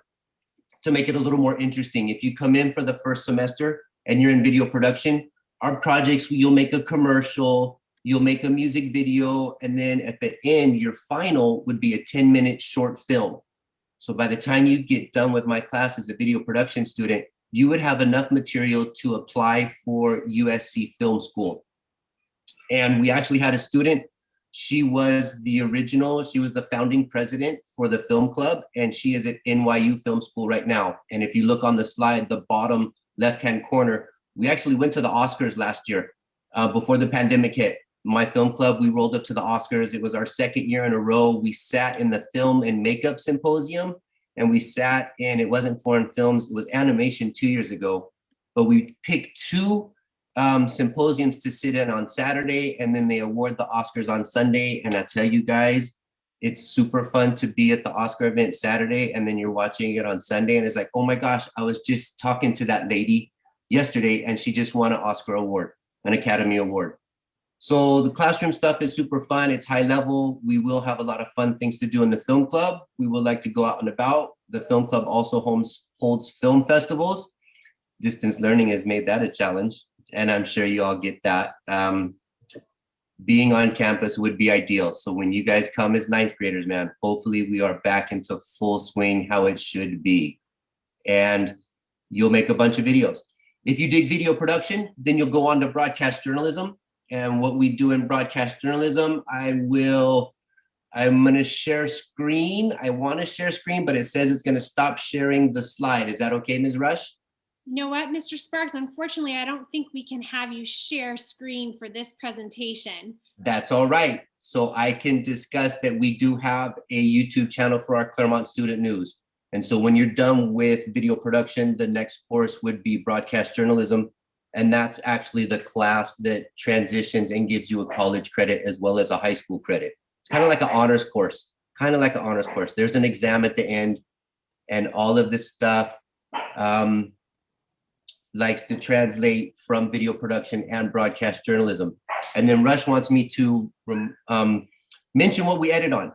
And I know that you guys had 2 years ago, maybe as sixth graders, you all remember Ms. Rice, and now you have a different video production teacher. We all use the Adobe suite. I like to use Premiere Pro. I like to use After Effects and Photoshop when we're making graphics. And in television, graphics are kind of a big deal. Mr. Sparks, which class produces the Claremont Student News? That would be my Broadcast Journalism 1, 2, and Broadcast Journalism 3, 4. My classes are combined, and that would be the YouTube channel. And every 2 weeks, we do a live show. Even if we're distance learning, I edit it together. And if there's a mistake, the students make a mistake, because there's as much to learn about that as there is to editing out a perfect piece. But yeah, Broadcast Journalism does the TV show, and the whole school gets to see it. And it's a lot of fun. And I think we have 98 subscribers, which is a small number, but I'll take that. I like 98. There's nothing wrong with 98 subscribers. And it's an amazing show, and they have been putting it out even during this entire pandemic. So Mr. Sparks, thank you so much. We are going to move along and hear now from our automotive teacher, Mr. Steve Williams. Hi, everybody. Welcome to Clairemont High School. As ninth graders, when you come, some of the best students I've had actually came from Marston, so hats off to Marston. In this first slide, just to speak to that a little bit, this is my actual students in here, and that's my car. And we pulled the engine and disassembled for a rebuild. I've had this car since 1976. So anyway, move the slide 2, please. Okay, just to give the bullets here, we have foundation transportation. What you're going to learn is you're going to learn the basics of automotive. We're going to touch on every aspect of the automobile so that you're able to speak to it and know a little bit about it. A lot of hands-on. You're going to be able to do oil changes, rotate the tires, do tune-ups, wheel alignments, all this sort of thing. Everybody may or may not get involved with that. It just depends upon, we have time, and we have kind of a breakout where we all get together and we'll have a few students get in there and actually do the work. Just depends on what it is. You can bring your own cars in and work on them.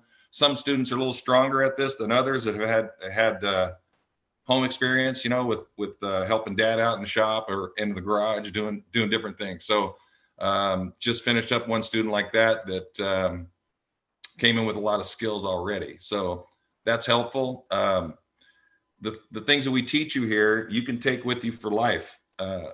And you can have a better point of view or a better knowledge of the car when you're going in to get it worked on, so that you could discuss it with the mechanic as to really what's wrong with the car, and to some level if you need that brake job or not, and so on and so forth. Or you can use it to make a career out of it. That's why I'm here. So you could definitely make a living, make a good living at it. It's fun to do. Clairemont High School, as we stated before, the automotive shop. I'm not sure the year. I think it was 13 or 14 that it was put in there. It was put in. It was $6 million facility is what we have there. State of the art. It's copied after Massey Nissan, or I'm sorry, Massey Toyota, which is in the slide there in the lower right-hand corner of your screen. We go on field trips. We do a couple field trips a year to the NHRA, where you get to see that industry and how it works, and how everything that you do here and how it can relate into and branch off from the automotive from being an automotive technician and or whatever else is there. When you go to Massey, you go through the full thing. You get to work with the auto technicians. You'll work with the service writers. You'll work with the finance department. You'll get to see a lot of different things that all stem from the automotive industry and the support functions that are in place to support that. The field trips, NHRA, National Hot Rod Association, NHRA, they put on a STEM program. And then what's fun about that, we go up to Pomona, and then we get to see the cars race. So that's always a fun trip. But I would encourage you, if you decide to go into automotive or look at this class, it's always full. If you want to sign up for it, sign up early. It's a fun class. You get to do things with your hands, and kind of a break away from being in the books all the time, which we all need to do that. But this here is more concentrated on what you can do with your hands, and you just may feel inspired and more turned on by that aspect. I was as a student. So that's the direction I took. I've been in industrial arts all my life, and this is a pathway I took. And aside from this, I run my own business because this is a part-time, but that's all we have offered right now. Maybe it'll become full-time in the future, and then I could have more students. So that's about it. Thank you, Mr. Williams. You know, we're so lucky at Claremont to have a lot of teachers like you who have had jobs in the industry before they became a teacher. And so when you're teaching students, you actually can talk about what really happens out there in the real world. And we love that. So great. We're going to do one quick little contest, and then we are going to be taking a break before we jump into all of our Academy presentations. So Ashley, real quick, tell us the winner of our last contest, and we're going to do our next question. All right, so the winner of round 3 was Kylie Sagastum. So congratulations, Kylie. You will be getting a prize. We will be in contact with you. So the next question is, if we can pull that up, please. It is, what is the acronym of the weekly video show put out by students, and what does it stand for? So put your answers into the chat really quick. Put your name next to them so we can check whose it is, make sure that we have them correct. And then we'll see what else we can do. So I'm just waiting for answers from students. If you guys know that, the weekly student video, or the other every other week. I see some different answers in there. If you guys could keep them coming. I think Catalina should get bonus points for knowing what swag is. All right, guys. So the correct answer is CSN, the Claremont Student News. Now, a lot of you said the swag, which is awesome, because you know what that is. That's actually something that our staff put out so the community knows what's going on. But the video production team is run by students, and they put out the video, not the newsletter. So the correct answer is CSN, and we'll hear who got that answer correct in just a couple minutes. All right, guys. We know that we are giving you a lot of information. We're going to take a 5-minute break right now, only 5 minutes, because we got lots more amazing stuff to tell you. And you know what's next? We're going to hear about the 4 academies. Guys, you do not want to miss this, because this is where you're going to start deciding which of the 4 academies is your best fit. Let's go ahead and take a 5-minute break, 5 minutes only. Grab a snack, use the potty, whatever you got to do, and meet us right back here when the timer beeps.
Only about 20 seconds left, and then we're gonna jump back in, everybody.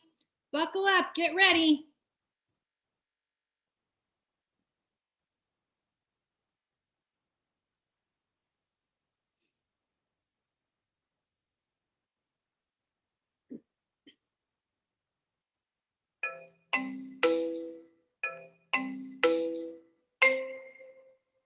All right, everybody, welcome back. We are gonna move along now on our virtual tour. Now, I know this has been a long presentation. I thank you all for keeping up with us, but the best is yet to come, I promise you, because now we are gonna hear from our Academy teacher teams. We have some teachers who wanna share with you about the academies and some students who are gonna talk about their personal experiences in the Academy. So we're gonna go down the list and hear from each one in turn. First on our stop is a little virtual tour of our Academy of Business building and mock trading floor. So we are going to watch a video and then hear from some teachers. Now that you've seen the campus and heard some of our wonderful elective and enrichment programs, let's go see where the academy learning happens. As soon as you set foot on campus, you notice right away that CHS has 4 academies: business, engineering and design, health and medical sciences, and information technology. Every student at Claremont chooses one of these 4 academies and takes industry coursework within a small family environment over 4 years. Let's take a look at some of our unique academy facilities. One of our 4 academies, the Academy of Business, or AOB, is housed in our newest building on campus. The AOB boasts a one-of-a-kind trading floor with a live stock ticker that is the first of its kind in a high school. The huge trading floor is equipped with 72 professional workstations and 2 projector screens. Students in the Business Academy take courses in business basics, accounting, and business financial markets. Entrepreneurship, personal finance, and of course, stock investments are embedded throughout the curriculum. Upper-class business students also have a unique opportunity to get certified in business management through a 3-course, 12-unit sequence offered by UCSD Extension here on our campus. All right. So we are going to hear a little bit more now about the Academy of Business. We have 3 Academy of Business teachers with us today who will introduce themselves. And I believe the first up is our business teacher, Mr. Paul Bardwell. Mr. Bardwell, take it away. Good morning, Marston, or as we would say in Mexico, bienvenidos. So I do speak Spanish and English for you students, and I look forward to teaching you about Spanish business as well as our business too. I have over 30 years of business experience. My background, I have a political science and business degree from Southern Methodist University in Dallas. I practiced real estate for several years, went back to school, got a law degree. I was also working as an attorney in juvenile halls, so you will have to behave in my class, okay? And I look forward to it. This is a new experience for me teaching. I wasn't really necessarily gonna be a teacher, but here I am and I love it. And seemingly the kids and I are getting along pretty well. You know, understand that business is something that you just have to always be trying to do, and experiencing it is the best opportunity you can do that. Currently, I also run an international education business. So I've lived and worked in Mexico, Cuba, Spain, Guatemala, and Italy. And for those of you interested in international business, I would be glad to show that and explain that to you. But as you saw in the video, or I don't know if you noticed it, we have the biggest and best classroom in the entire San Diego school district. I don't think anybody in the world has spent as much money as we have. So first of all, I'm sorry you're not there to see it, but you will be next year. And it's fantastic. And also what we're gonna do to kind of kick off the things, because one of the things I teach starting from your first year of school, first year we focus on intro, and you guys are gonna learn how to build a business. And then later on is your sophomore year, you're gonna learn about QuickBooks and do accounting. And we actually were able to get QuickBooks for the students and you could practice. So at the end of your sophomore year, if you wanna be a bookkeeper, you would actually be have the ability to do that, right? You're gonna have the know-how to do that. And now currently we're practicing a stock market game through junior achievement. So you'll actually learn how to trade stocks in a live environment, which is a lot of fun. The other thing about the business school, and I hate to boast and I hate to say we're the biggest and the best because we are, but we also have a great team. And on our team is Miss Rebecca Aubry, who is has over 15 years experience as a teacher, and she's very experienced, even more so with me, at working with business students in terms of collaborating. You're going to learn how to do resumes. You're going to learn how to do a lot of great skills, and she's going to really tighten the screws on that. And Kenny Merritt, Professor Merritt, also has a lot of business background experience as well as history. So you guys will be studying the effect of the Boston Tea Party and things like that while we're doing things. But you know, why business? Well, one, as an introduction, like I said, you guys are going to learn how to do your business. We're going to teach you how to create a logo, teach you how to make a flyer, do a baby business plan so you can learn how to do that. The sophomore year, like I said, you guys will be learning accounting. We'll do QuickBooks. Third year, you're going to do stock market. And then we have this fantastic opportunity for seniors to actually get college credit while taking a course at UCSD. So it's a multiple list of different courses. I think it combines marketing and some other skills as well. So I can't think of another school that is going to do all the things for you. One thing that I got to say about the other academies are the medical, the engineering, and also the IT. They all have one thing in common, that they call us, the graduates of the business school, 10 years down the road, and that is, don't tell anybody, but boss, okay? So as business people, we're the ones who manage and run and control things. And medical world, currently they've hired people like me to come in and say, hey, can you teach us how to make more money and more sense out of business? And they are. And IT, those guys are great, but we're the communicators, right? So we have to take what they know and run it to the directors and say, this is really what they're trying to say. And then we get to make money from it, right? Show me the money. That's our mantra for the business school, right? So anyway, those are a couple different things. Business schools are hard to get into. They're getting more and more demanding. So the fact that you guys will have started a business and I'll write you a reference letter is going to give you a head start getting into a good university. And I'm bilingual. We'll teach you how to look at opportunities across the border to buy and sell things, okay? And what I'm looking for in business schools, because I get to pick from the best of the best, is I want hardworking students, okay? If you're smart, it helps. If you're smart and hardworking, oh my God, we're gonna make money, right? So anyway, I'm gonna be told that I'm a hog with all the time, and I don't wanna do that. But some of the business plans that we've had students that have done t-shirt business, chocolate milk, chocolate dipped strawberries, selling shoes, yard work, and I even have one student that created an online exercise business. She made $1,300 in a month, right? So that's pretty good. You'll learn how to make a logo, a flyer, and a business plan. And I just think it's great that you get to learn this entrepreneurship now. I would give you your first assignment. Go look online and see who has made $1 million or a lot of money as a 17-year-old on YouTube. You would be amazed, okay? And the best thing, one of the best things, to my opinion, about our school is we are a family. And our principal just had his 6th kid. I mean, this guy believes in family, right? So everyone gets to act like a family. We work together as a family. It's a kind environment. Yes, I'm a hard worker, but I grade easy. So you show me you're working, you're gonna make the grade. Welcome to business. I look forward to seeing you soon. All right, next up, I think we get to hear from Mr. Merritt. Hello, good to see everyone here today. It's nice to see such a great showing, and welcome to Clairemont High School and the Claremont family. We are looking forward to seeing all of you next year. And as you are joining Claremont High School and looking for which academy to be part of, joining our business academy is, just like Mr. Bardwell said, business is part of everything, no matter what your individual interests are, no matter what specific sector of the world that you plan to go into, business is part of all of it. And what we provide in the Academy of Business is an understanding of all business operations and development of the skills necessary. No matter what you end up doing in your future, business will provide you those base skills for anything that you have the ability to do. Just real quick, Ms. Rush, should I go over this slide or the following? Yeah, maybe just quick introduction. Okay, so this is the thing. I know that you guys, this is part of your activity, and like, why would the School of Business be the best fit for you?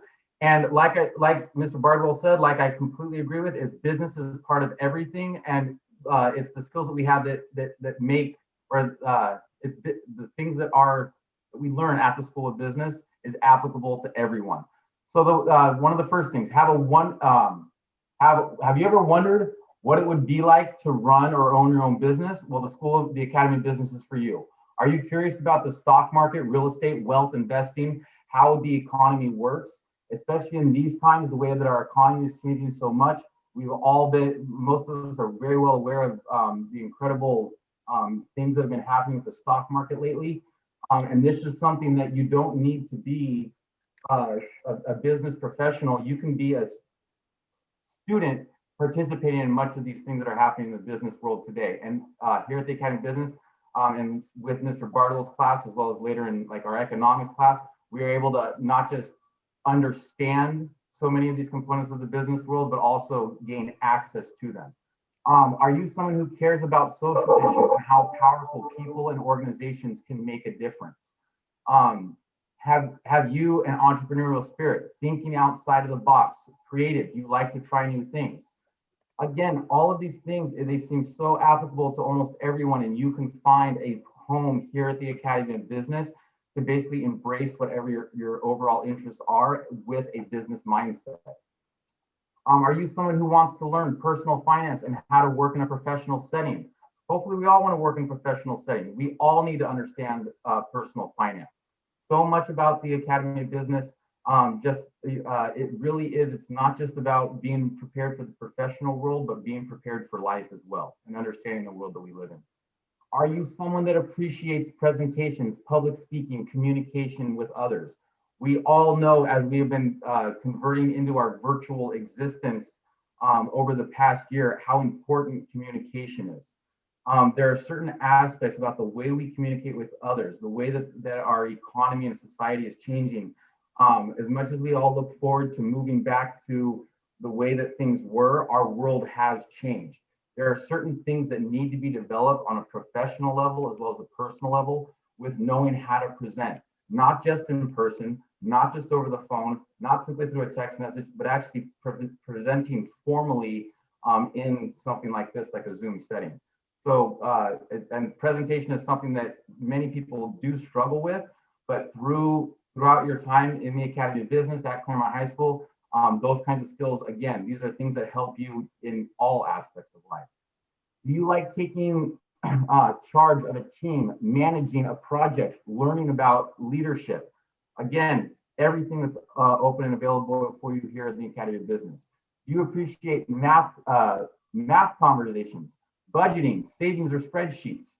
So it's not so much of business is about interaction, so much about management, so much about working with other people. But also, if you are a technical person who likes to crunch the numbers, who likes to do spreadsheets, the Academy of Business, again, we are here to fulfill all the interests that you guys have.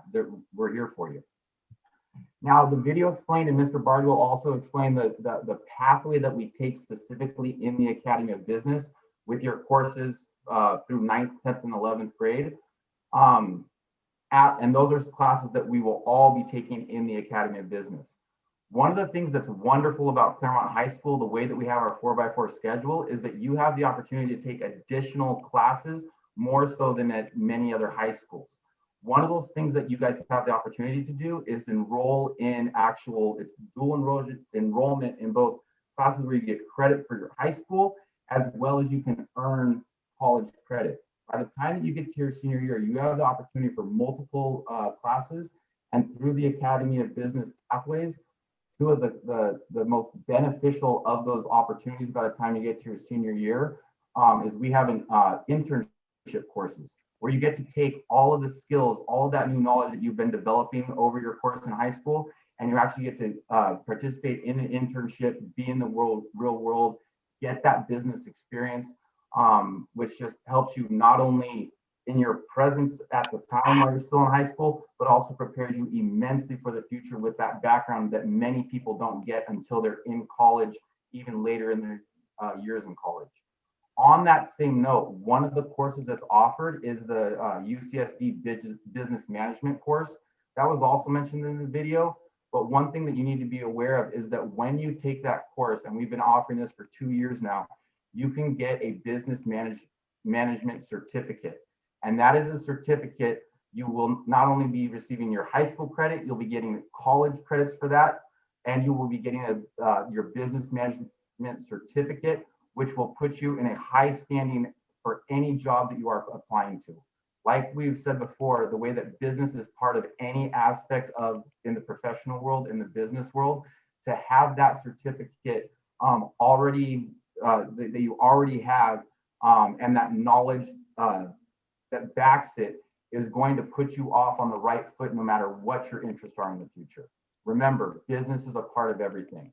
Last thing just to mention real quickly, even though you have the pathway through Mr. Bardwell's classes, we are the Academy of Business. Clairemont High School overall, we are one great big family. But part of the academy system that's so wonderful is that we have our own little smaller nuclear families within the larger family.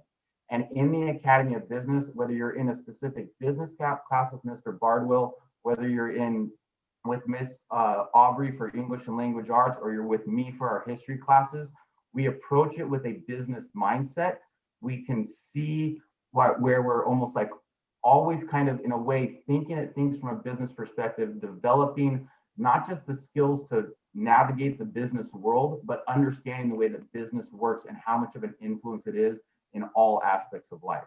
And so, yeah, thank you all for being here today. And we do look forward to having you as part of the Claremont family and hopefully picking the Academy of Business and joining our small little nuclear family. All right, and I'll let Miss, oh, and last, just to transition into Miss Aubrey, it's not just about preparation for the future, but it's about the high school experience. Again, part of that Claremont family, we have one of the best high school experiences here, having our academy system where we are able to form closer bonds. There's so much to be had in enjoying high school at Claremont High School and in the Academy of Business. So thank you guys. We look forward to seeing you all next year. Good morning, Chief.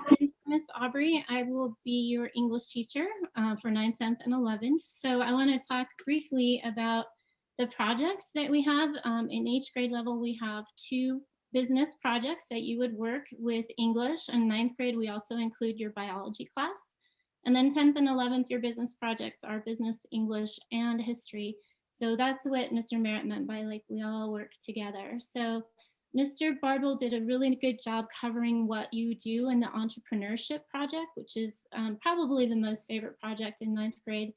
One of the things that we've done in the past is students in teams interview local entrepreneurs on campus. Well, that was able to happen this year. So we had a Zoom panel of local entrepreneurs where the students were able to ask them questions and learn about their business. So part of being in the AOB community is learning how to run your own business, how to market your own business, how to overcome obstacles, and also how to do the financing. So one of the things we do for field trips is we go to local colleges and we actually go to their business programs and talk to business students and professors about the different types of classes and degrees that we have in the business community. We are a community. And so that includes for us, we have a really strong executive student leadership team. Those are juniors and seniors. It's run like a business. So there's a CEO, a VP, marketing, events coordinator, and they run the academy as far as events. So like AOB time, we meet a couple times a year, all the students together at one time. And the executive leadership team does team building. And we do an award ceremony, we play music, we hang out, we have good food. So it is part of a family culture when we're in AOB. And we also have intervention meetings. That's for our students that are struggling in whatever class they have at the time, where they meet one-on-one with the teachers. And we come up with a plan for how to be successful, how to get those grades up, what to do. And then in June, we have a big banquet where we all dress up really nice and we have some music going. We have a very nice catered dinner and another time for team building and an award ceremony. So there's lots of ways that you can benefit from being in our academy. We covered a lot of them, but it is very practical no matter what career you pursue to have business. You'll be very skilled at doing interviews and conducting interviews as well. presenting, you'll become a professional and really stand out from other students, even as high school and college, for being able to be a good public speaker. And you'll have a lot of access to industry partners that'll come be guest speakers and be industry just like partners that we could work with when we're working on projects to get some input. So regardless of your career field, a business background would be really helpful. So we had a student, AOB sophomore, Charlie Kuffner. He wanted to give a little plug for AOB. So there's a short video we have. Hello, I am Charlie Kuffner, a sophomore at Clairemont High School attending the Academy of Business. And here are a few reasons why you should join. First of all the teachers try to establish a family-like connection and are all very respectful to every student. Second, it's the oldest and most established academy in all of Claremont. Finally, you will learn many lifelong skills such as paying your taxes, paying bills, making your own business, and investing in stocks. I hope to see you soon in the Academy of Business. All right. Hello, I am Charlie Kuffner. Well, thank you so much, our Academy of Business team. We really appreciate that presentation. What an amazing program you guys are running over there. Let's take a quick little pause for another contest. Ashley, let's do a quick one. Tell us who our winner was from last time, and let's see our next question. All right, our winner from last time was Adriana Labur. She said all three, and she was correct. So the next poll, the second question, or the fifth, sorry, is name at least 3 courses a student gets to take as part of the Business Academy. Put your name in there too, please, just so that we know who the winner is and make sure we keep them on track. I'll let you guys know who the winner is in the next round.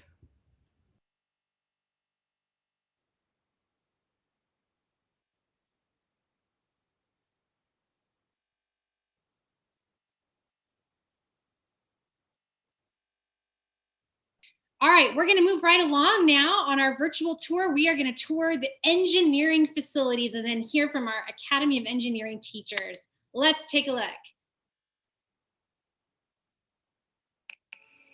Now, let's head over to our Engineering Design Academy. In this academy, students take an engineering class each year in our beautiful engineering lab. Students in engineering take courses in this space, including Intro to Design, Principles of Engineering, and Engineering Design and Development. The lab has both bench space for project builds, as well as computers with state-of-the-art professional software for high-tech computer-aided designs. Students learn using the same tools used by engineers in industry for a hands-on practical introduction to design fundamentals. Students are able to design in 3D and print their models on classroom 3D printers. Part of our Engineering Academy also includes a maker space with industry-grade equipment, including a laser cutter, CNC router, additional 3D printer, drill press, and band and miter saws. In our advanced engineering courses, students can use this equipment under supervision to build out projects. CHS also has a competitive robotics team, the Clairemontsters, that uses this space after class hours. There is also a future plan to begin offering AutoCAD certification to upper-class engineering students through UCSD Extension. All right, everyone. Let's go ahead and bring up our Academy of Engineering team. We're going to hear from Ms. Paula Riley, Ms. Trista Samora, and Mr. Jeremy Morgan. Let's get started. Good morning, everybody. My name is Mrs. Riley, and I teach the English courses in the Engineering Academy. Thank you all for being here, and it's so good to see some faces out there. You guys look like such a great bunch. You guys look like so much fun. I hope I have you next year, and I will take care of you, and I'll make it fun for you. The Engineering Academy, it's all about solving problems, designing, building, creating things, improving things. And it's just, there's so much, it's so much creativity. There's a lot we can do. The main areas of engineering deal with mechanical, electrical, architectural, and civil engineering. In my class, I do some instruction and some units around flight and rocketry and space and aerospace engineering. And my dad was an aerospace engineer forever. So he has mentored and tutored and talked to a lot of my students. The architectural engineering, we get into building things that relate to our literature and relate to other units. So there's just so much to do. And I know wonderful business teacher Bartle talked all about the lucrative nature of business. But let me tell you, I will show you in my class. I go through a whole unit about all of the college majors that are related to engineering. So there are like 30 plus engineering major college study sessions that lead to quite lucrative money making as well. So it's really fun. And I think we can maybe go on to the next one. Okay, so you'll hear from Mrs. Samora and Mr. Morgan a lot more about the classes and the field trips and some of our other related programs, but just kind of the gist of engineering. If it's a good fit for you, it would be if you like enjoying problem solving, puzzles, thinking outside the box, being creative, finding new ways to make things and fix things and how things work. It's everything to do with inventions, art, new technology, and even a science fiction aspect that goes along with engineering that I like to get into. Constructing and designing.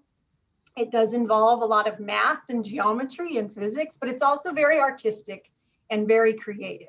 So we are a great bunch, and I'll take really good care of you if I have you in my clutches next year for 9th grade.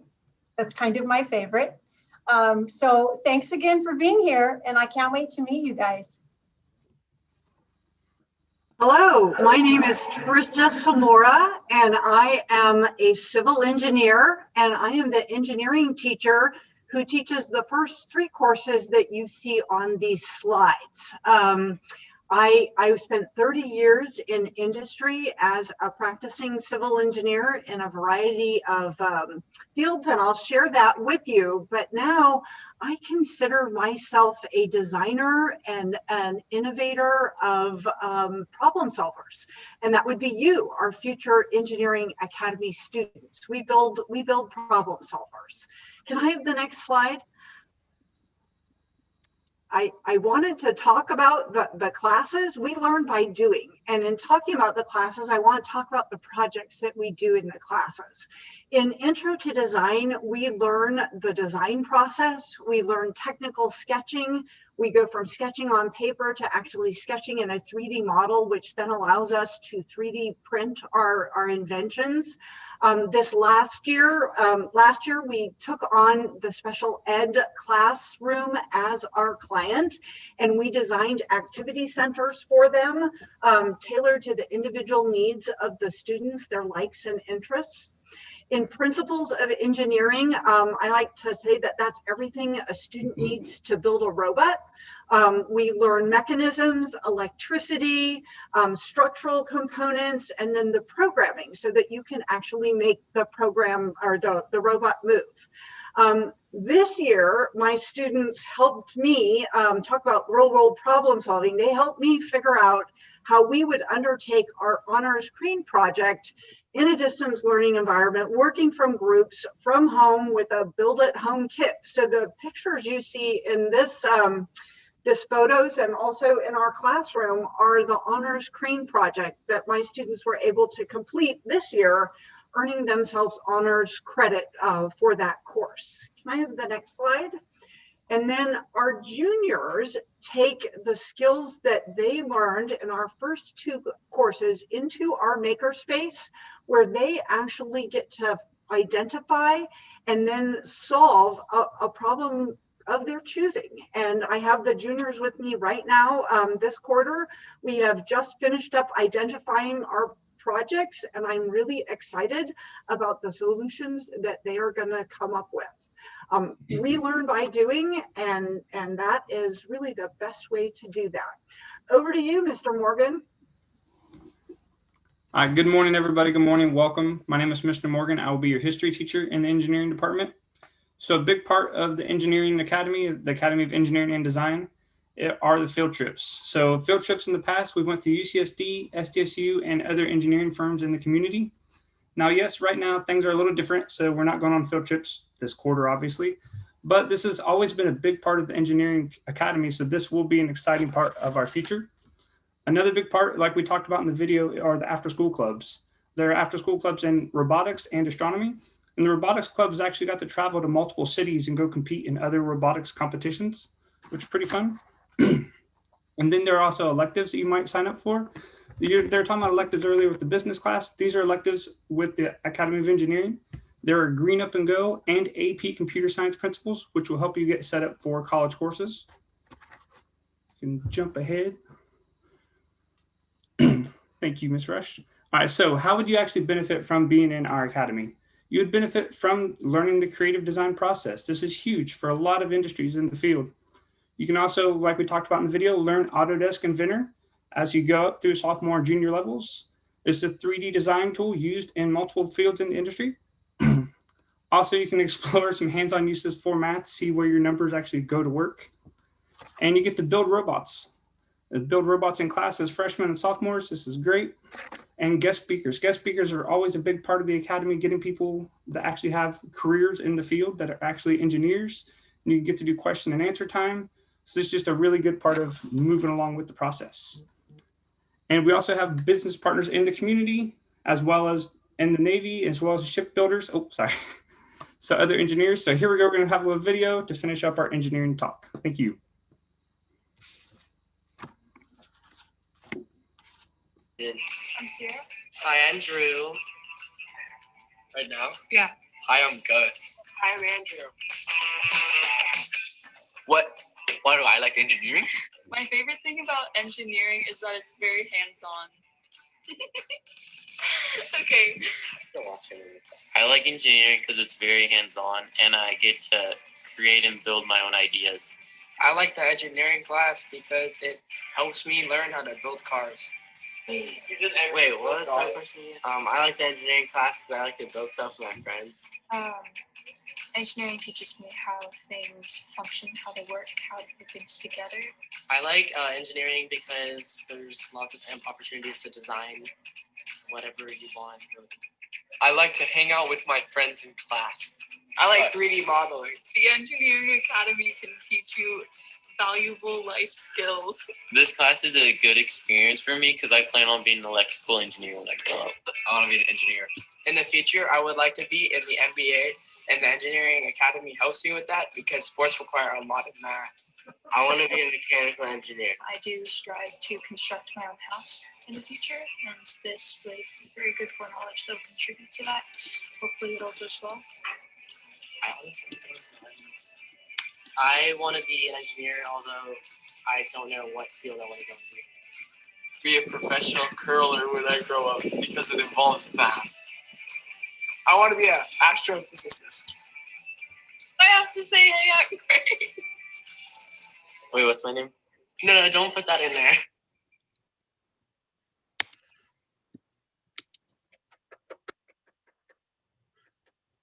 All right, so thank you so much from our Engineering Academy team. They run an amazing program, so hands-on. We just love stopping by their classrooms to see the cool things they're building.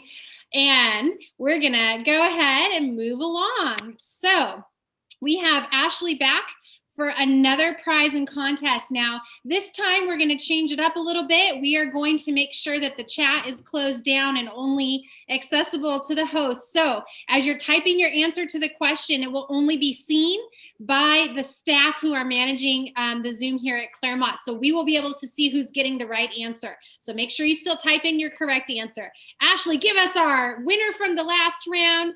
And the winner from the last round was Giovanna Villapando. I believe that's how you say your name. Might have butchered it. I'm so sorry. But the next question is, if I could get that, please, is what is the name of the specific industry tool engineering students learn to use in order to design a 3D? And you're going to go ahead and send this to Mr. Williams to get your prize. So go into the chat and choose Mr. Williams as you are giving your answer. He's the one who's going to decide who the winner is. So send it to Mr. Williams, not to me. All right, I see a lot of people are already writing some stuff in there. I'm not sure I see the correct answer just yet. Make sure you're sending that answer to Mr. Williams in the chat. What is the name of the industry tool that engineering students learn to design in 3D with? All right, so Mr. Williams will let Ashley know in a minute who that winner was, and we'll announce it. But the correct answer was Autodesk Inventor. That is the name of the software where the students design 3D on the computer. So cool, and it's used in lots of engineering professions. All right, everybody. Follow me now to our Health and Medical Sciences Academy. We're going to take a little tour. We can say goodbye to our engineering team. Thank you so much. And now we're going to tour the health and medical facilities.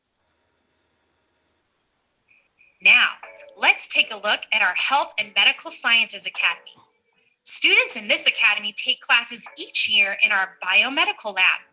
Students in the Health and Medical Academy use this space to complete advanced college-level labs, such as extracting their own DNA, completing a PCR, transforming bacteria, and extracting fluorescent proteins from that bacteria.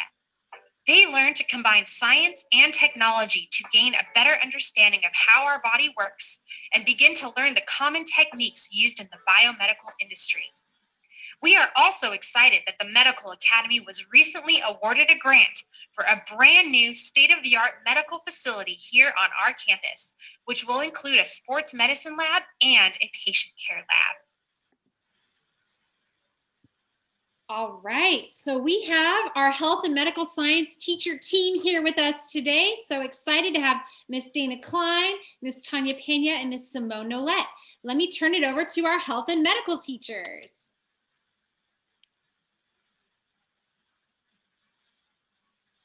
Up first, is it Miss Klein? Yes, I wasn't able to unmute myself. Sorry. I'm so sorry. Hey, you guys. So nice to see you. We truly are an academy family that supports and cares for our students who join our HAMS family. We like to say we're the academy with heart because we not only offer academic support, but we offer socio-emotional support to our students through our industry partner presentations, our projects and field trips, and through our positive, empathetic atmosphere, as you can see by all of the teachers on your screen with our parties and celebrations and participations. We have Coach Bobian down in the bottom left with the hat on. He is our chemistry teacher. He's also the golf coach and varsity boys soccer coach. We have Mrs. Nolette in a preponderance of photos because she is our top academy photographer. She's also our lead teacher, avid coordinator, and will be your world history teacher. We have Mr. Fletcher, known as Fletch. He's the one with the gray hair and the beard. He's our history teacher, the garden gang guru, and he is also the presidential museum curator at Clairemont High. We have Mr. Kammerer looking dapper in his pink and black. He is a world traveler, the biology teacher. He also teaches AP biology and AP environmental sciences. And then we have Mr. Alfie Novak, the big buff guy known as Alfie. He's not only the athletic director for Clairemont High School, but he will be your human body systems teacher. And he also teaches sports medicine. He's a CCTE teacher along with Mrs. Tanya Pena. Mr. Novak's also our Academy Leadership Team advisor, if you want to get involved in our leadership team. And then finally, we have Miss Tanya Pena. She teaches human body systems, principles of biomedical sciences, and medical interventions. So we have an awesome group. We truly care for our students, celebrating some of them at our graduation. This is one of our field trips to UCSD with our Toller Elementary buddies with our Fun to Be Fit and Healthy project. Go ahead to the next slide. Just showing you how much we care. Here's our former sophomores who are now juniors with our Sugar to Heroin town hall presentation, our original Gangsta Hams Academy with our pig noses. You know, HAMS acronym, Health and Medical Sciences, also happens to be the name of a pig. Some of our students at the telehealth at UCSD doing some work up there, and then celebrating our seniors with the COVID-19 drive-through celebration our school hosted last year, and then having fun with our winter pep rally last year down on the track. As you can see, we love our students, we support our students, we have fun with our students. We are the Academy of Health and Medical Sciences. We are the Academy with heart. We also look really good when we get dressed up, as you can see. So go ahead, turning it over to Ms. Pena. All right, thank you, Mrs. Klein. So what is the health and medical field? What most people think of first when they hear health and medical are doctors, nurses, hospitals, and patient care. And while all of this is certainly true, we want to emphasize that health is much more than our physical health, but also our mental, social, and emotional health. And there are many careers that are focused on keeping the community healthy in every way. That includes careers in medicine, dentistry, veterinary, psychology, public health, counseling and therapy, kinesiology, sports medicine, and biomedical research, among others. Next slide. So, how do you know if you're a good fit for the Academy of Health and Medical Sciences? You might already know, and that is wonderful. But if you're still undecided, consider if you like learning through experiments, using the scientific method to learn more about the body, diet, health, disease, and fitness. If you have a natural appreciation for science and nature, are curious about how medicines work and how to cure diseases, if you enjoy educating others about making healthy choices and improving their quality of life and can act calmly in stressful, critical, or dangerous situations, and if you're comfortable in biomedical settings and enjoy learning new technologies and new systems, then this academy may be the perfect fit for you. Next slide, thank you. In our academy, you'll participate in the following course sequence. In 9th grade, you will take Human Body Systems, which is a course that teaches you all about the anatomy of the human body and how our systems work together to keep our bodies healthy. In Principles of Biomedical Sciences in the 10th grade, we explore what happens to the body when disease occurs and learn how to prevent and or cure it.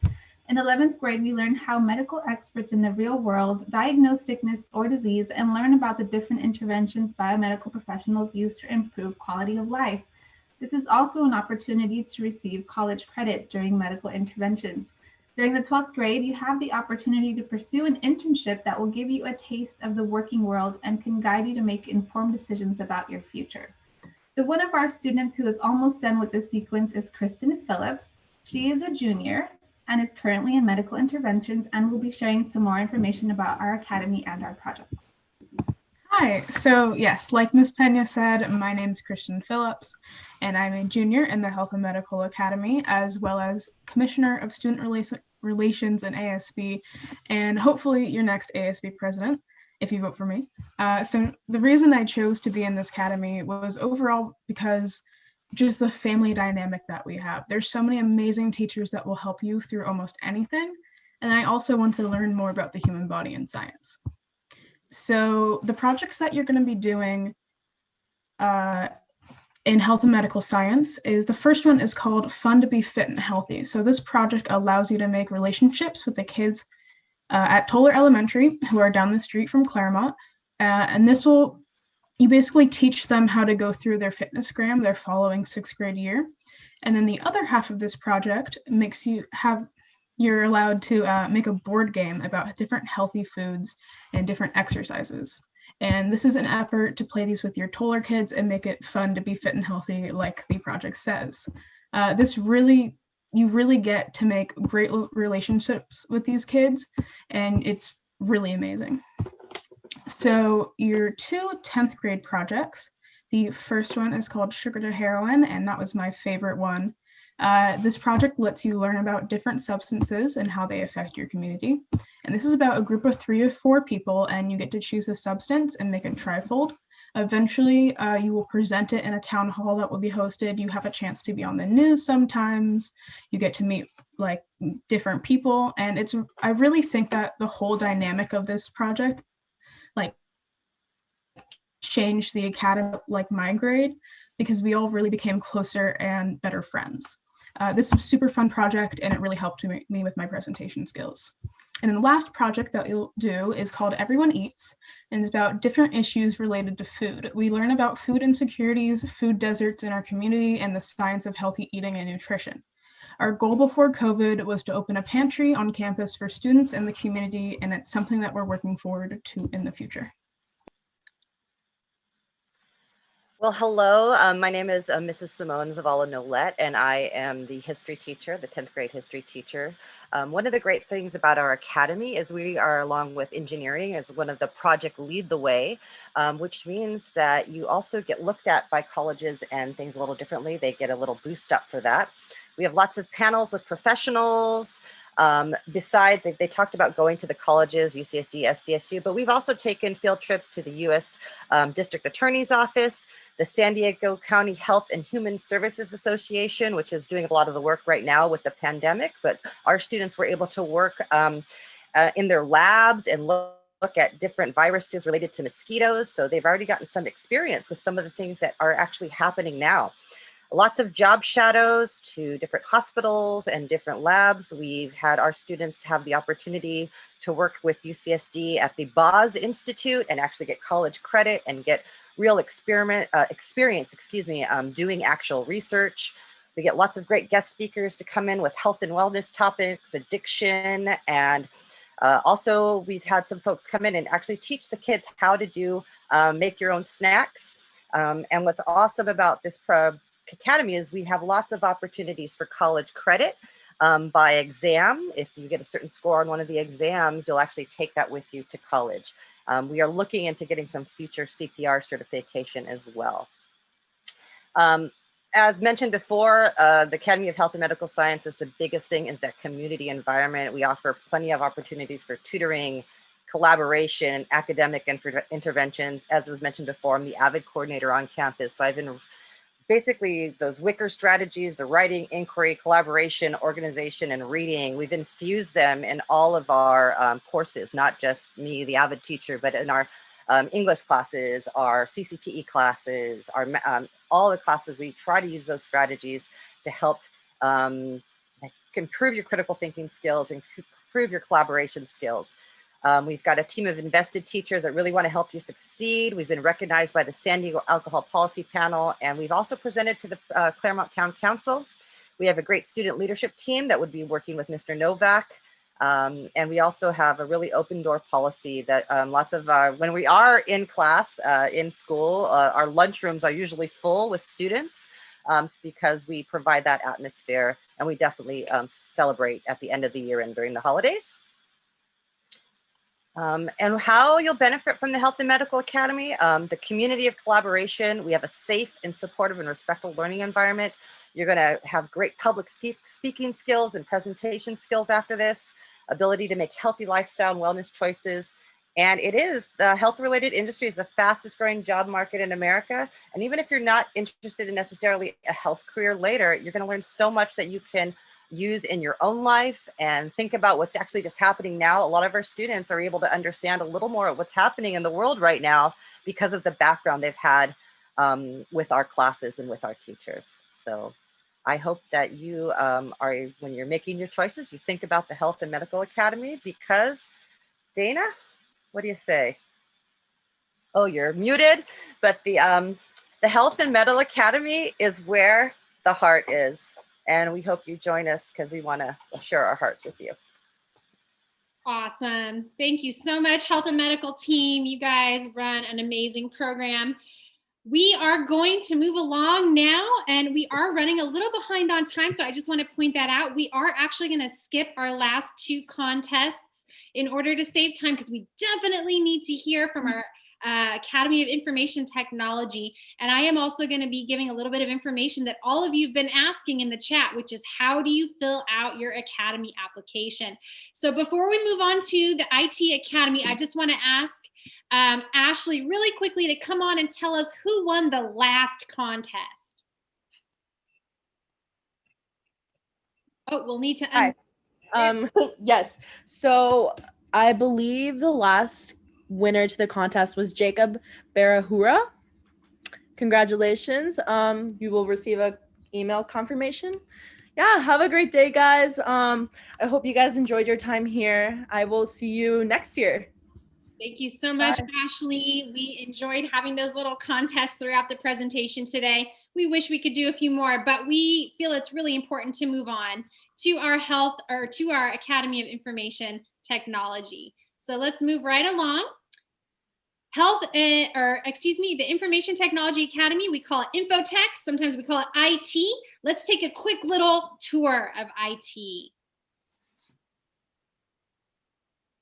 Last but not least, let's explore our Information Technology or IT Academy. Students in this academy take classes each year in our IT labs. The IT Academy has 2 labs, a PC and a Mac lab.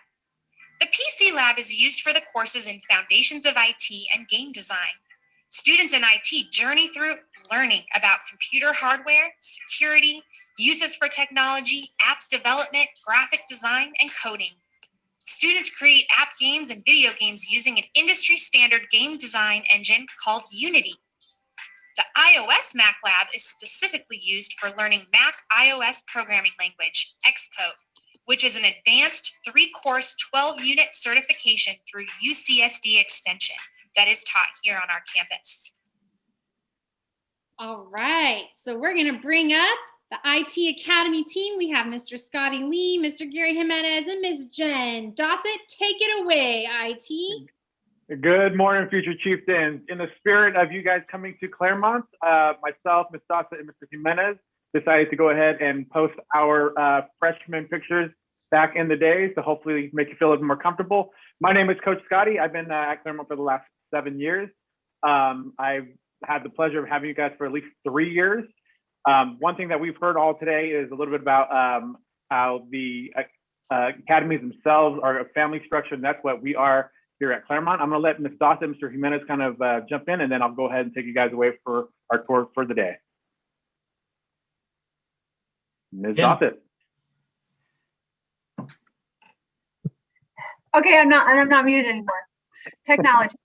I'm Ms. Dossett. I will be your world and your US history teacher. So I will have you your 10th and 11th grade year. And that's my lovely freshman year photo. That was fun finding that.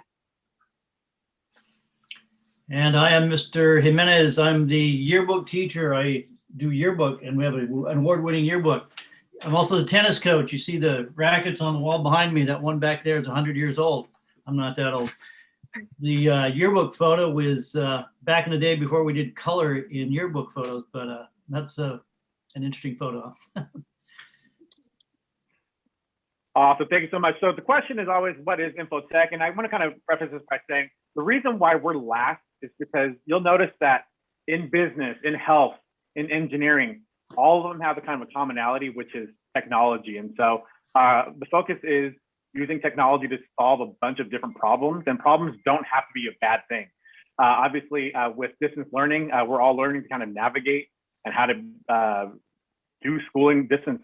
Your teachers are probably having issues as well. Mr. Bardwell in the Business Academy, he calls me every single day inquiring about how to do things that have to do with technology. And so I think that was hilarious that he was talking a bit about how business is a part of everything, but at the same time, IT is as well. And so obviously IT, we can focus on a variety of things. We can talk about programming and coding, which probably most of you guys kind of picture, but there's a different things as well, like cybersecurity, for those of you that are really artsy and creative, web design, graphic design, digital art, music is a big one. Obviously, our academy focuses on the game design world. It is a multi-billion-dollar industry, and one thing that we want to focus on is getting you guys jobs. And so there's over 20 or 30 different game developers here in Southern California. And so we want to focus on the game development world, virtual reality as well. And lastly, the entertainment world. Obviously, you guys are big YouTubers and TikTokers. We just want to make sure you guys understand that IT is everywhere. And so if you don't really know which academy you want to go to, at least know how to use a computer and use some of those creative skills that you guys have. So at this time, I'm going to go ahead and pass it over to Ms. Dossett. She's going to talk a little bit about if IT is for you. Okay, so you have been on this Zoom call for 5 ever. You're probably a little bit exhausted, and I feel that. I get it. But we're almost done, I promise. So when thinking about whether or not IT is for you, you've seen all these sticky notes for all of the academies. You're probably a little bit overwhelmed. It's okay. But just remember, when it comes to picking your academy, pick the academy that's best for you, right? Not the academy that you think, has the coolest teacher. It's what are you going to be most successful in. So when thinking about IT, IT might be the academy for you if you've ever picked up a smartphone. IT might be for you if you like to solve problems. And I know that we all said that. It's because problem solving is life. We're just all giving you a different avenue to do it. IT might be for you if you like music. This is my second time here. I'm the band teacher, if you remember that. So music is a huge part of technology. Video games, we've all played them. We all love them deep down. If you like to be creative and you like to use your creativity in a digital manner, we do a lot of digital art. We do a lot of music. We do a lot of videos. We do a lot of computer problems. I am the first to tell you, I know nothing about technology. When in doubt, I turn it off and I turn it back on, and then I call Scotty if it still doesn't work. But that's okay. You don't have to know everything about computers to be in IT. We will help you along the way. We will help you solve the problems. We will help you with all of the codes. We will help you with all of the languages. So if you have anything that has anything to do with, I hate computers are kind of cool, IT might be for you. Thank you, Ms. Dossett. The one class that we kind of start off you guys off as freshmen is probably the class that all of the CHS teachers wish they had, was an intro to IT course. And it kind of just goes over a little bit of everything. It goes over the cybersecurity functions, how the internet works, how a computer works. We get into a lot of graphic design and art.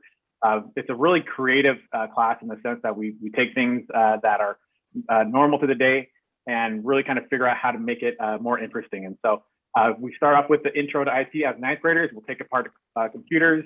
Like I said, we just do so many different things within that first year to kind of give you a little bit of a taste of what IT is.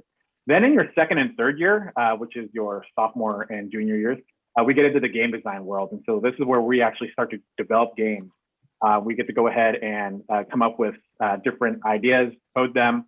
And like I said, it's a multi-billion-dollar company. What we're trying to do is give you guys some technical knowledge as far as how games work. So that one day when you graduate, hopefully you'll get a job or at least have an idea of where you want to do with your life. Like I said, I only have you for 3 years, unfortunately. So the last year, which is your senior year, you actually are going to be doing an internship program or possibly a UCSD iOS programming class as well, which again gives you college credit, which a lot of you guys have already heard as far as our partnership with UCSD. It's a really good way for some of you entrepreneurs to maybe make some money by learning how to program things as well. So at this time, I'm going to go ahead and pass it over to Gary so he can tell you a little bit about what's unique to us. Okay, one thing I forgot to mention in the intro is I also teach AP English, and there's 2 courses, and we take great pride in getting you guys ready for college level writing. So we have a great focus on the humanities as well. So it's not all about science and technology, and we try to balance your education with that. In terms of what's unique to this academy, if you just look at the first line there, we partnership with Microsoft, Sony, and Qualcomm. Does it get any better than that? Those are 3 of the biggest players, not only in the San Diego economy, but the global economy. So that's pretty impressive. The other thing I'd like to focus on is the cybersecurity. There's 2 bullet points there about cybersecurity. My 26-year-old son just graduated from San Diego State, and he and I have been looking at some of the cybersecurity program. It's an area of huge need in the economy right now. And he's thinking about applying to one of these programs for grad schools here at USD and San Diego State. So that's a huge opportunity in the economy. So we have a lot to offer. Awesome. Thank you very much, Gary. And at this time, I would like to introduce a couple of my graduating IT folks. These girls have been with me for the last 4 years. And again, you can kind of see the progression on them. Adriana and Lily, I'll let you guys introduce yourselves. Hi, I'm Adriana. I'm a senior at Claremont, and I've been in IT for the past 4 years. Hi, everyone. I'm Lily. I'm also a senior in the IT Academy, and today we're going to be talking about our experience within the Academy. Next slide, please. Thank you, Liz. All right, so one of the big things, or the few big things that we focus on in IT are our connections, networks, and problem solving. And with these, we've had multiple opportunities to talk with entrepreneurs, leaders in this industry, and other students who are interested in pursuing this career path. Other benefits, like all the other academies, is relationships you make. I personally have made many lifelong friendships in this academy. You get to meet new people and create new relationships, which is really what brings IT together. Entering into this academy, I thought there wouldn't be that many girls because you usually don't think of girls when you think of STEM. But when I came to the class, it was actually the opposite. It was almost all girls, more than half of our class was girls, and almost everybody that participated in the extracurriculars were girls. So being in this academy really just showed me that women can be in STEM, they are in STEM, and they can be leaders in the STEM industry. In fact, 2 of the clubs on campus, Girls Empowerment and Be the Change, were created by girls in the IT Academy. Awesome. Thank you very much, ladies. This time we're going to talk briefly about some projects that we've had over the last couple of years. The first one is our fall freshman app development project, where we take a problem in your community, we create some prototypes, and then we actually make some apps behind that. So I'm going to let Lily talk a little bit about her experience with that. All right, so my group's problem was youth homelessness on high school campuses. And from this, we created an on-campus retail store that is connected to an app, which allows students to trade clothing donations for in-store credit. And aside from all the technical elements of the project, I actually learned how important teamwork, leadership, time management, and solving problems are within the real world. And then we lead into 10th grade when we get into the game design world. One of the problems that we kind of identified was our lack of interaction on the high school campus. So a couple of years ago, we actually designed a bunch of arcade cabinets. And so what you're looking at right now are mini bar top arcade cabinets where we designed them, we prototyped them on a computer, they made SketchUps of it, and then we actually made them. And so the cool thing about it was something tangible that you guys can physically touch and play with.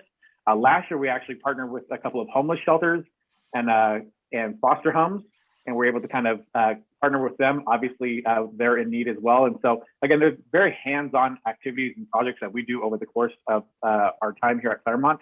And then as 11th graders, our focus is hopefully to get you guys a little bit of experience with some real-world game engines. And so Unity is actually one of the most popular game engines in the world. And so for any of you guys that game, you probably played something that has been built on this engine. And so we have an opportunity to actually work through that process and hopefully get you guys what they call a Unity certification, which looks great on a resume. And so again, that's kind of the course of our 3 years.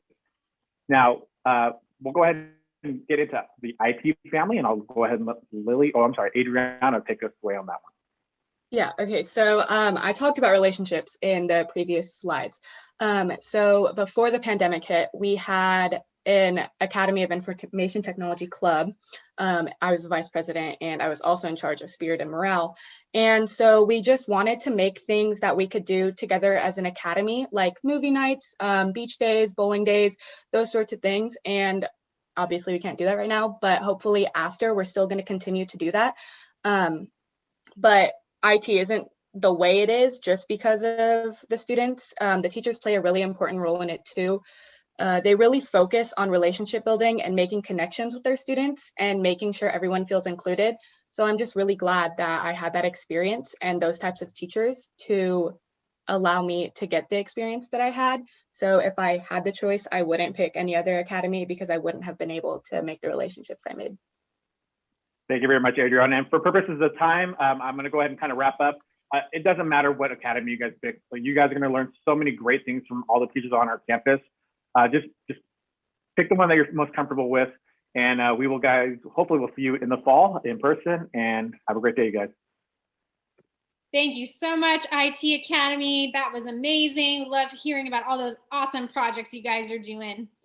Well, everybody, I'm going to skip over this contest because I'm sure you've noticed that we're pretty short on time, but we are going to make our final stop on our tour. And then I'm going to briefly tell you the answer to the question, how do you pick your academy and what does the application process look like?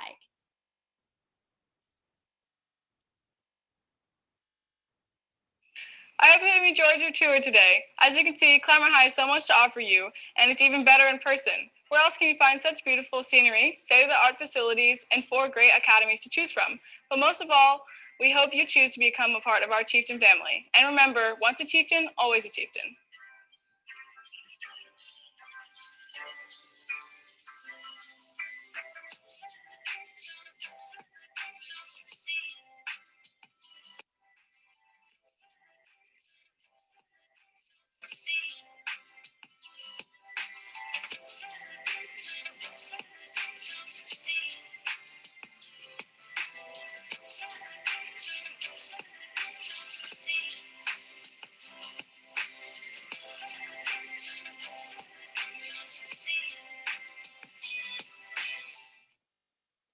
All right, everyone. First of all, I just want to say you've been an amazing audience today. I know it's hard to do all of this on Zoom, but I'm just so impressed. And we have just really enjoyed telling you about all of our awesome Claremont stuff here.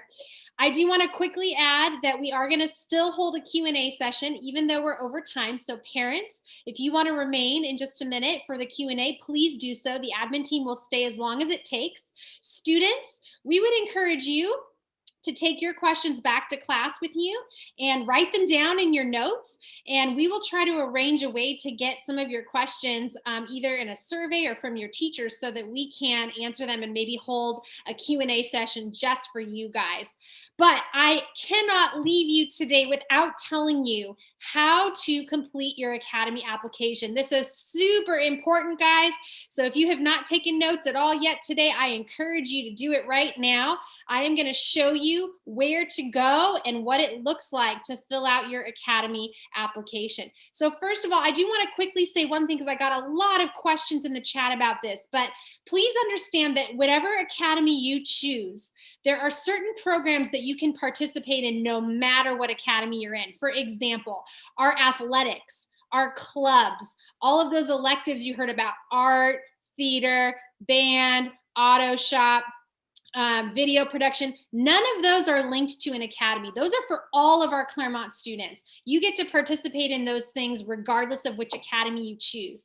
Your academy will dictate which kids are in certain classes with you. They'll dictate your elective path in terms of some of those classes, but you do not take every class inside of your academy. So I hope you kind of understand that. You're also not going to have to make a decision right now. So take a deep breath. Quit panicking. We're just going to go over the process and then you're going to have lots of time to process this and discuss it with your parents at home. So here, how do you make the decision about your academy? Here's what I suggest. First of all, we have a ton of information on our website and I'm going to show it in just a minute, but we really encourage you, don't just take what you heard today, but also go talk to parents, talk to teachers, talk to other students who've come to Claremont, read our website. And think about this. This is a big decision. It's 4 years of your life. And we don't want you to just pick where your friend is going or the one you heard or the one who had the funniest teacher. We want you to pick the one that you feel like, this can be my home for the next 4 years. So be your own person. Don't go with the flow. Pick the one that is going to be the best fit for you and your personality. You guys saw these little, what we call Post-it note checks throughout the presentation today. These are helpful and these are posted on our website. And I'll show you where in just a minute. I would really encourage you all to go back and look at these one more time and really use them as sort of a checklist for yourself because they will help you in your decision making. Now, here is the process. This is what it will look like. Today is 8th grade experience day. You did it, you came, you participated, you were here the whole time. We're so proud of you. And you got hopefully a lot of information. So what happens next? Next, we are going to ask you to start reviewing the academy pathways and talking to your parents and talking to everyone that you would want to consult with to make your decision about which academy you are interested in. The next step after that is we have a draft paper version or a Google Doc, if you will, of all the questions that will be asked on our academy application. And I'm going to show that to you in just a minute. You're going to want to start looking at that and thinking about your answers to all the questions on the application. There is also a question on the application that asks you to do a short online career test. This is a website that asks you questions about yourself and your interests and your personality. And then when you complete it, it gives you results about possible careers that could be a good fit for you. You are going to want to do this in advance of filling out the application. And then the last step is you will complete the application online. The deadline for that application to be completed, the drop dead deadline, is March 13th. However, if you are a student attending Marston, you are actually going to be given some directions and a homework assignment to complete this during the week of February 23rd to 26th, so next week. And there will be more information disseminated out to you through your teachers about how to do that. Really quickly, we're gonna end with this. I'm gonna show you the process on our website. I do wanna say this, our goal is to make every student have an amazing experience at Claremont. Our goal is the best fit for you. We do give every student their first or second choice academy, and we do hand read every single application. There is no computer, there's no algorithm, there's no formula, it's not something computerized. The teachers read them all. And so that is how we make our decisions. And then in April 22nd, we will be inviting all of you back here virtually again for what we call Academy Acceptance Day. This is our favorite event of the entire year. All students return to us. You get an acceptance letter telling you which academy you've been welcomed into. And then we have this giant celebration with all the academies and talk about all the fun things you're gonna do next year. It's just great. So let me quickly show you on the Clairemont High School website where you can go in order to complete this application. You guys, all you have to do is go to your browser. You're gonna wanna click on Clairemont High School. I'm gonna get us there really quickly. So you don't need to know the URL, just Google Clairemont High School, it'll come right up. First link. When you go to Clairemont High School, here's the page you're gonna wanna get to, where all the information you need about the academy is going to be, and the link to the application. So if you are on the Clairemont High main homepage, you will see a drop-down menu that says Academies. Under Academies, the very first link is choosing your academy. You can also see there's more information about each academy. Feel free to read that. The link you want is choosing your academy. Once you go to that link, the entire application process that I just talked about is explained on this website. There is tons of information on here that you can click on. The sample application that I talked about is linked right here. So you can look at it and begin to fill out your first draft of your application. The real application is linked here. I'm gonna just click on it so you can see that it is a Google form.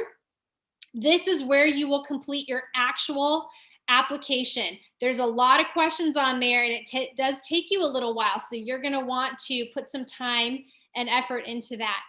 And so those are the links that are gonna be the most important for you. But there is more information on here, lots more. That career test I talked about is on here. And then we make it really easy for you to click and apply. So once again, if you are a student at Marston, you are gonna kind of get a reminder of this information through your counselors and your teachers next week. If you are a student who is attending a different middle school other than Marston, you are going to be responsible for getting to this webpage, reading it over, and then completing the application. And then I highly suggest you click on all the different links because there is more information about like our academy projects and things like that. All right, guys. So I know that was so much time and so much information, but we had to do it digitally. I know you all understand, and we really appreciate your time here today. What I'm gonna say now is that the admin team is gonna excuse everyone who does not want to participate in Q&A. The Q&A is geared more toward parents. So students, once again, we suggest you write those questions down and we will find a way to give you a venue to ask those. Thank you for those of you who asked questions in the chat. So we're gonna go ahead and say our goodbyes. The admin team will remain on with the adults who would like to stay for Q&A. Everyone else, we hope to see you next year as a future chieftain. We love you, we thank you, and have a great day. Bye, everybody. Thank you so much to the teachers who participated today. We appreciate you.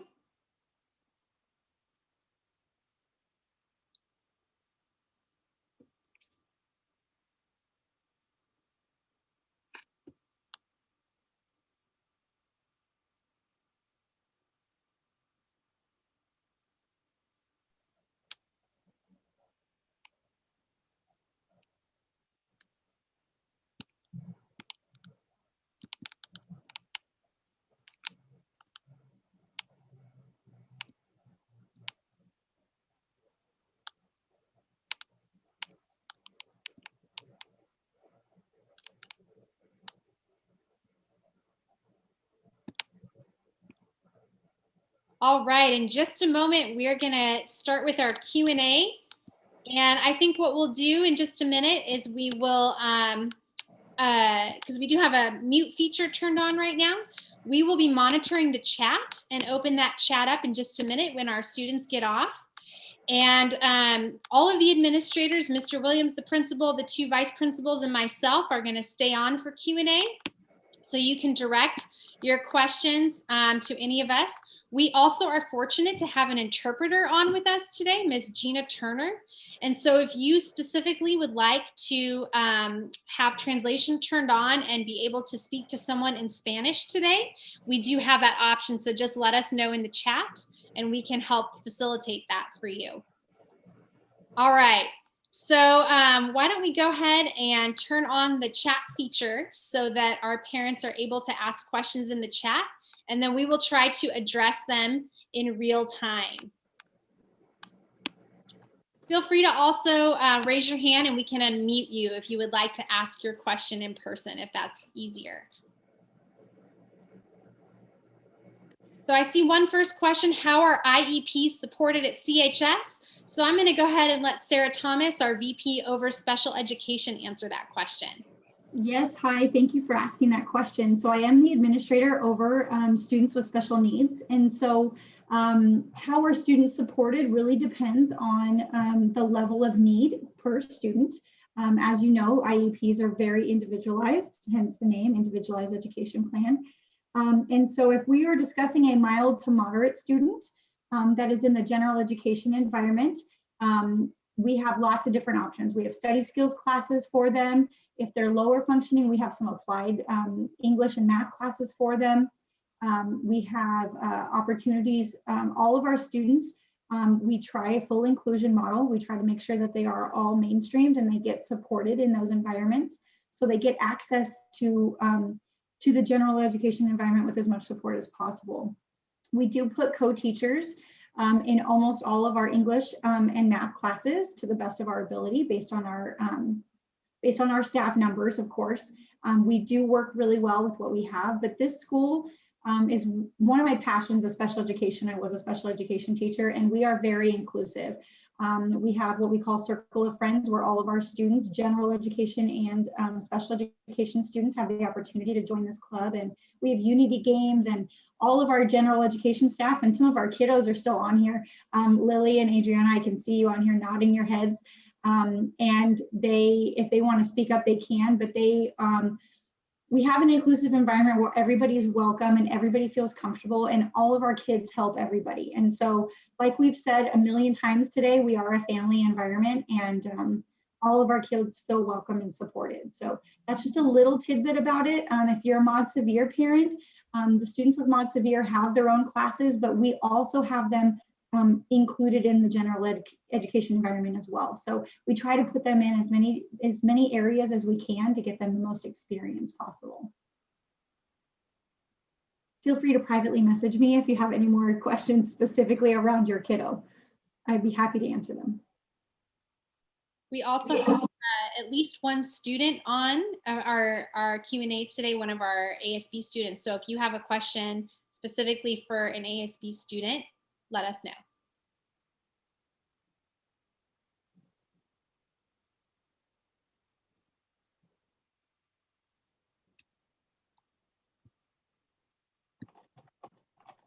Anyone else wants to ask a question, feel free to put it in the chat or raise your hand and we can unmute you.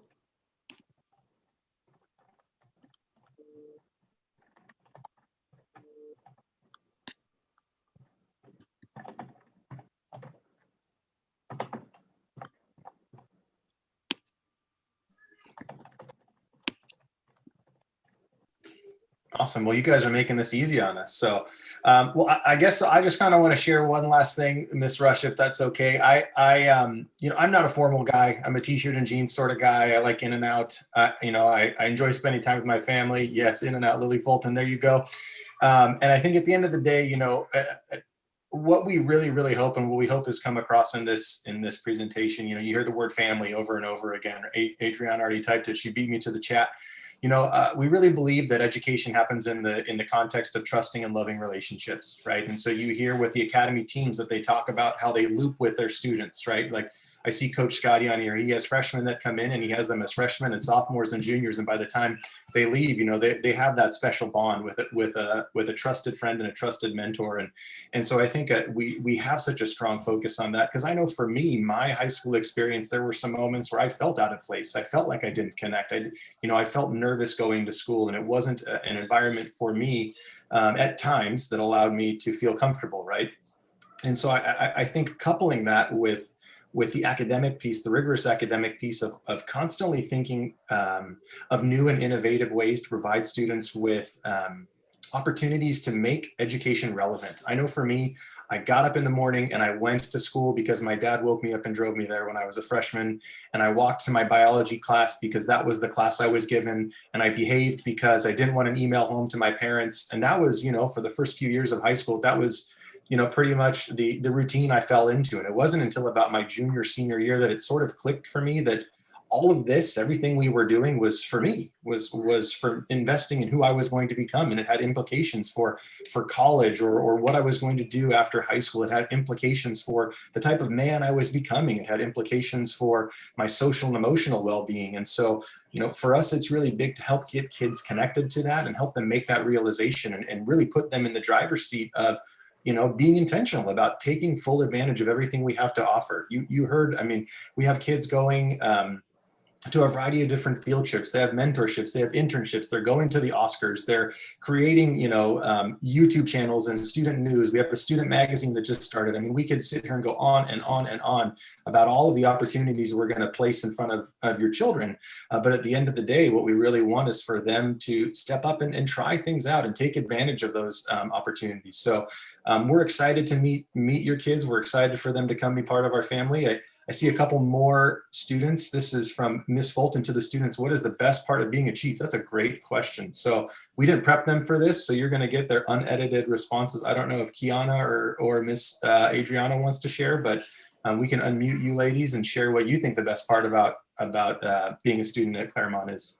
Because we are now such a small group, I'm allowing you guys to go ahead and unmute yourselves. So go ahead and unmute if you'd like to speak. I can start for the students. I think Mr. Williams kind of covered all the bases. It's really just that family aspect and that inclusivity aspect. All the clubs, everybody can join, which is super awesome. You get to meet new people. The sports are honestly crazy because everybody is accepted. So you get to meet new people through that. And yeah, the academies, like it's specifically a certain amount of people, so you don't really get to meet new people there, but clubs, circle of friends, sports, basketball games, football games, they're all super fun. And we just all kind of have this thing. I don't know like how to explain it. This is really a raw reaction. I'm not good on the spot, but I love how small it is because you get to know everybody and who they are, and seniors talk with freshmen talk with seniors, like juniors, sophomores, we all just kind of mix together. So it's really good. I like it. Kind of adding on to Adriana saying that like it's good that we're a small school. ASB actually just sent out Valentine's grams to every student, and I think that just kind of helped everyone feel a little bit more connected to the school, especially during this time. And again, it's all about the community that we've built. But I really like being a chief because of the relationships I've developed with teachers. Every teacher I've had, I've loved. I have a great relationship with all of my teachers, even from my freshman year. And I think that's also just a super big part. I'm also, sorry. You go, Lily. Thank you. I'm also going to kind of bounce off of both of those ideas. Like, family is just such an important aspect of it. And you can really, like, I know that I've made many lifelong friendships and connections, like friendships with the students, connections with the teachers. And like that networking aspect is really big as well, because throughout all of the projects, the academy, just like school events in general, you really get to form just very unique relationships that I don't think many other schools have, especially because we're a small school, but we're very just family oriented. And yes, the CCTE showcase is like one of those things that we got to do with IT. And that was just a really unique experience that I know nowhere else would have that. Thanks, you guys. I did see another question in the chat that I will go ahead and address real quick. And that question was, can students switch their academy if they decide it's not for them, or can you choose another academy? We get that question a lot, so I'll go ahead and answer that. So the short answer is yes, there is a process for changing an academy. There's sort of a appeals process, and it does go through the teachers, parents, and administrators to make a decision about that. And so what that looks like, and we encourage it, if there does need to be a switch, we only usually encourage and support that early on, like around the transition between freshman and sophomore year, because there is a lot missed, right? We talked a lot about building that community, especially in the 9th grade year, building that foundation of not just your family group, but also the foundational courses of whatever that industry theme is are happening in the 9th grade. And so we don't want students to get too far behind. But I will say this, we have very, very few students who request to switch academies. In fact, I could probably count them on one hand each year. And normally it has way less to do with this academy is not a good fit and way more to do with something like, I had Johnny in middle school with me 2 years ago and we had a thing, and so we can't be in the same classes anymore, to be honest. Like, it's usually something that's very, very personal or specific, and way less to do with they're not happy in the academy, they don't like the career theme, they don't. And most kids, even if they start to discover that it may not be the career path that they're really interested in, most kids still don't want to leave their academy because they've built the relationship with their teachers and their friends, and they feel at home there, and they recognize that they're still going to take away something important from it. And we're actually okay if a student goes into, say, the engineering academy, and they learn all these great engineering skills and problem solving skills, and then they decide they don't want to be an engineer. We're okay with that. Parents, you should be too. That's going to save you like $10,000 on the first year of college, because they're not going to declare a major, they're going to switch after their first year. But honestly, we believe that they're going to still gain transferable skills. And so is there a process to switch? There is a process. Do we use it a lot? No, we usually don't end up having to use that process very often.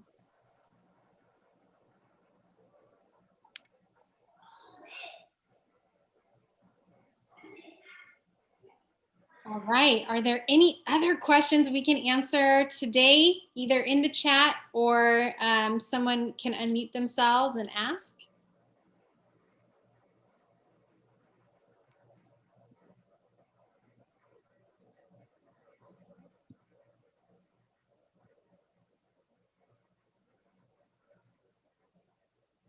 I think I see.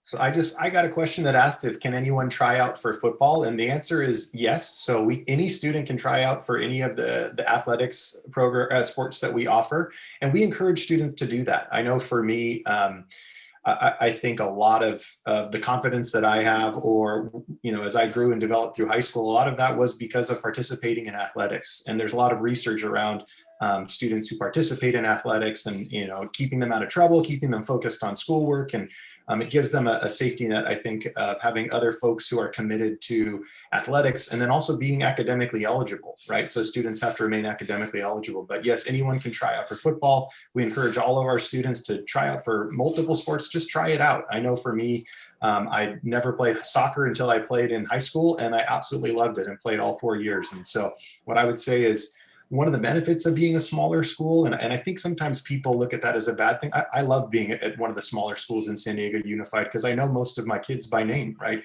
We have those relationships. And I think one of the benefits as well is I'm at a smaller school. We have a lot of our athletics are no-cut programs, meaning if you try out for the sport, you're on the team. Whereas at a school of 2,600, 3,000 students, they just don't have the ability to have everyone on a volleyball team that wants to be on a volleyball team. So the nice aspect, or the nice thing about that is we encourage kids to try out, and most all kids are going to participate to some degree, depending on their ability level and their willingness to commit themselves to being part of the team. Well, not only that, Mr. Williams, but sometimes when people think small school and athletics, that they're not always good. And that's not the case. We have, no, see the girls. They're like, that is not the case. Field hockey went to CIF. Girls basketball went to CIF. We had boys basketball went to CIF. Water polo, it went to CIF. Wrestling went to CIF. I mean, all of our teams are in the top tier of almost every single sport. Soccer almost won CIF last year. I mean, it's insane how awesome our teams are for how small of a school it is.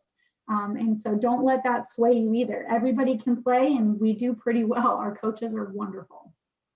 So I got another important question. I'll probably turn it over to Mr. Williams if you want to address this. But the question is the school on a quarter system? Now, please be aware we are obviously on a different schedule this year for COVID than we are normally. But Mr. Williams, do you want to field that the way we run our schedule at Claremont? Sure.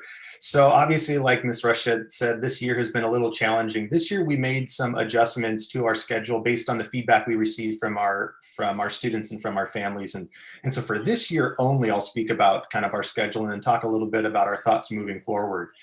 Last year, when we went to online learning, what we heard from students was it was challenging managing so many courses at one time. We were managing 4 different Zooms, 4 different sets of office hours, 4 different sets of assignments and various schedules. We had classes every other day, and it was a little clunky for a lot of our students. And so this year, what we ended up doing was going to a quarter system in which students took only 2 classes at a time, more of like the model you're seeing at colleges and universities, right? National University promotes this model, and there's a lot of research around limiting how much students are doing at one time and allowing them to go deeper with that. So this particular year, the quarter system allowed the students to take 2 courses at a time for 9 weeks at a time. And moving forward, I think what we want to do is go back to the traditional model that we originally had when we're in person, which is a student would be taking 4 classes at a time, and they would be taking those courses every single day for the entire semester. So over the course of a school year, a student will take 8 total courses or 16 credits, but they would be taking them over the semester through the quarter system. So master schedule and high school schedules are always a complex scenario. So hopefully that answered your question. If not, feel free to ask away or ask a clarifying question. I also received another question, and I'll open it up to anyone who'd like to respond, because I think there's a myriad of answers. But how do you support students who may struggle was the question. So I'll start. One big way that we support our struggling students is through our academies. Now, one of the amazing things about the academies is that the teachers build a really sophisticated rapport with their students, because not only do they have them year after year, but our academy teachers all have what we call a prep period at the same time. And what that means is that they get an hour every day together as a team, and they get the same hour. And so they actually have weekly meetings, and at those weekly meetings, they discuss the students. And you can see the power in this, right? If we were all sitting around a table and there were 5 teachers and we all had little Jose, and we're like, what's going on with Jose? Well, each teacher can share. Well, in my class, he does this. Well, in my class, he's doing great. Well, over here, we have discipline problems. Well, I don't. So how do you deal with that? And so what ends up happening is you have a team of teachers basically surrounding that student and supporting them and talking about them and coming up with a plan of action. So that would be one of our first lines of defense, is the relationships that our teachers have with students. They also provide a lot of office hours and extra tutoring outside of class and during lunchtime during a regular school year. So those are just a couple of the ways. Does anyone else want to share some of our other supports? Yeah, I'll piggyback on that one. Obviously, as the CCT teacher, I have the opportunity, and all CCT teachers have the opportunity to have your kids for 3 years. And we see that growth really quickly. As freshmen, you might not think there's hope, but down the road, they're going to get better. I have Lily and Adriana as my proof that things will get better over the next several years. But as far as, supports, we know your kids almost more than you do. We have so much time with them. And that's why I call them my kids. Is because, again, I see them every single day. I hear what's going on in their lives. People talk about them. They let us know because of that small group we have. I was in a high school of over 3,000 kids. I was number 1 of 3,000. Whereas Clairemont High School, unfortunately, kind of like a family, we all know your business. And sometimes that's a good thing, but sometimes that's a bad thing as well. But at the same time, like, we know who your kids are, we know their struggles. As teachers, we're constantly talking about, you know, Timmy this or Johnny that. How can we support them? And that's kind of the cool part about it, versus a traditional school where, you know, teachers are dealing with hundreds of students.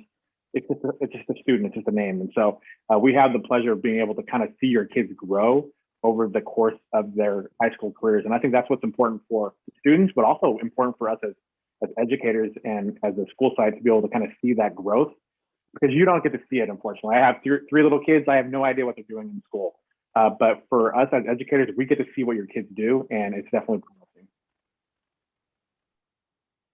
Hey parents, I support the English language learners, so we also have programs in place to help kids that, you know, where English is not their native language. So we have a lot of different levels of support, as you heard from everybody here, including our multi-language learners as well. So that's something that we're strengthening every day with new strategies and support for all kids, but specifically also targeting our multi-language learners. And Lily brought up a really good point. We also have what we're called peer tutors, where we have an opportunity for some of our it's an elective actually, where some of our general education students can go into some of our special education classes and support those kids. And it's called a peer tutoring program. And that's how we can get our students involved with helping and giving back. As well as within the classes. There's a lot of students that need extra support, and sometimes there's opportunities for those kids to have what they call peer buddies within the class as well. Also adding on to the teacher support academically, I've had different math teachers over the year, and I had one math teacher for 2 years in a row, and then for the 1 year I had a different math teacher. Whenever I wasn't like understanding something in that class and I just didn't really feel comfortable enough to go to their tutoring sessions because I just didn't really know them that well, I could always ask my previous math teacher like any of those questions.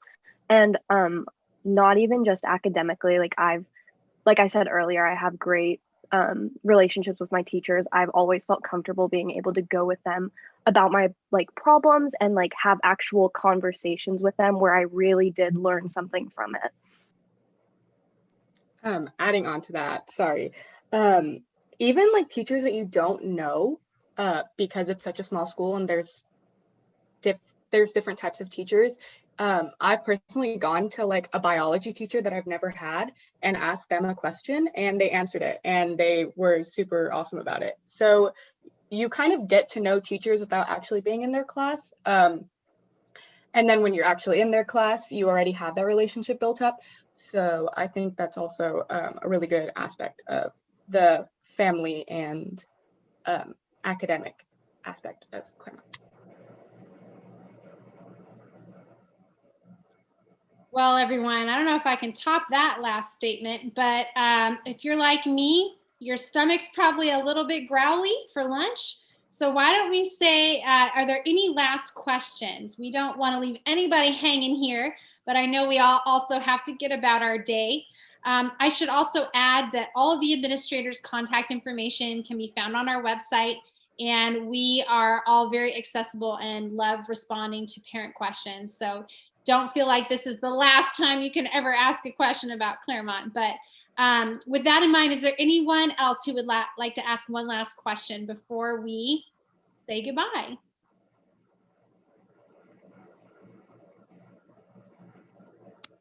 Remember, you can unmute yourself now and or put it in the chat. I have one last one. I'm sorry I asked so many questions. We love it. My son is personally struggling with the online learning. So I worry about those students that are, you know, not doing so well and entering high school. Is there a plan to help those students? You probably don't have one. I don't know how you address that. Yeah, so I can speak a little bit to that, Gina. So one of the things that we know, obviously, is this year has been a challenge for a number of students, right? For a variety of reasons, whether that has to do with technology, whether that has to do with school being the place where they come to get away from challenges that are happening in the home, whether that be the support of having their peer group. I mean, there's a lot of reasons that students have been struggling. And so one of the things I think that this has forced us to think about is what supports do we have on our campus for students who are struggling with a variety of options, whether it's social or emotional or academic. And so the admin team and I had a chance yesterday to kind of have some conversations about our thoughts and plans for next year. One of the things is we know that we want to have some more direct interventions and supports for students, not only as a result of maybe some of the learning loss that has occurred during this year, but just moving forward.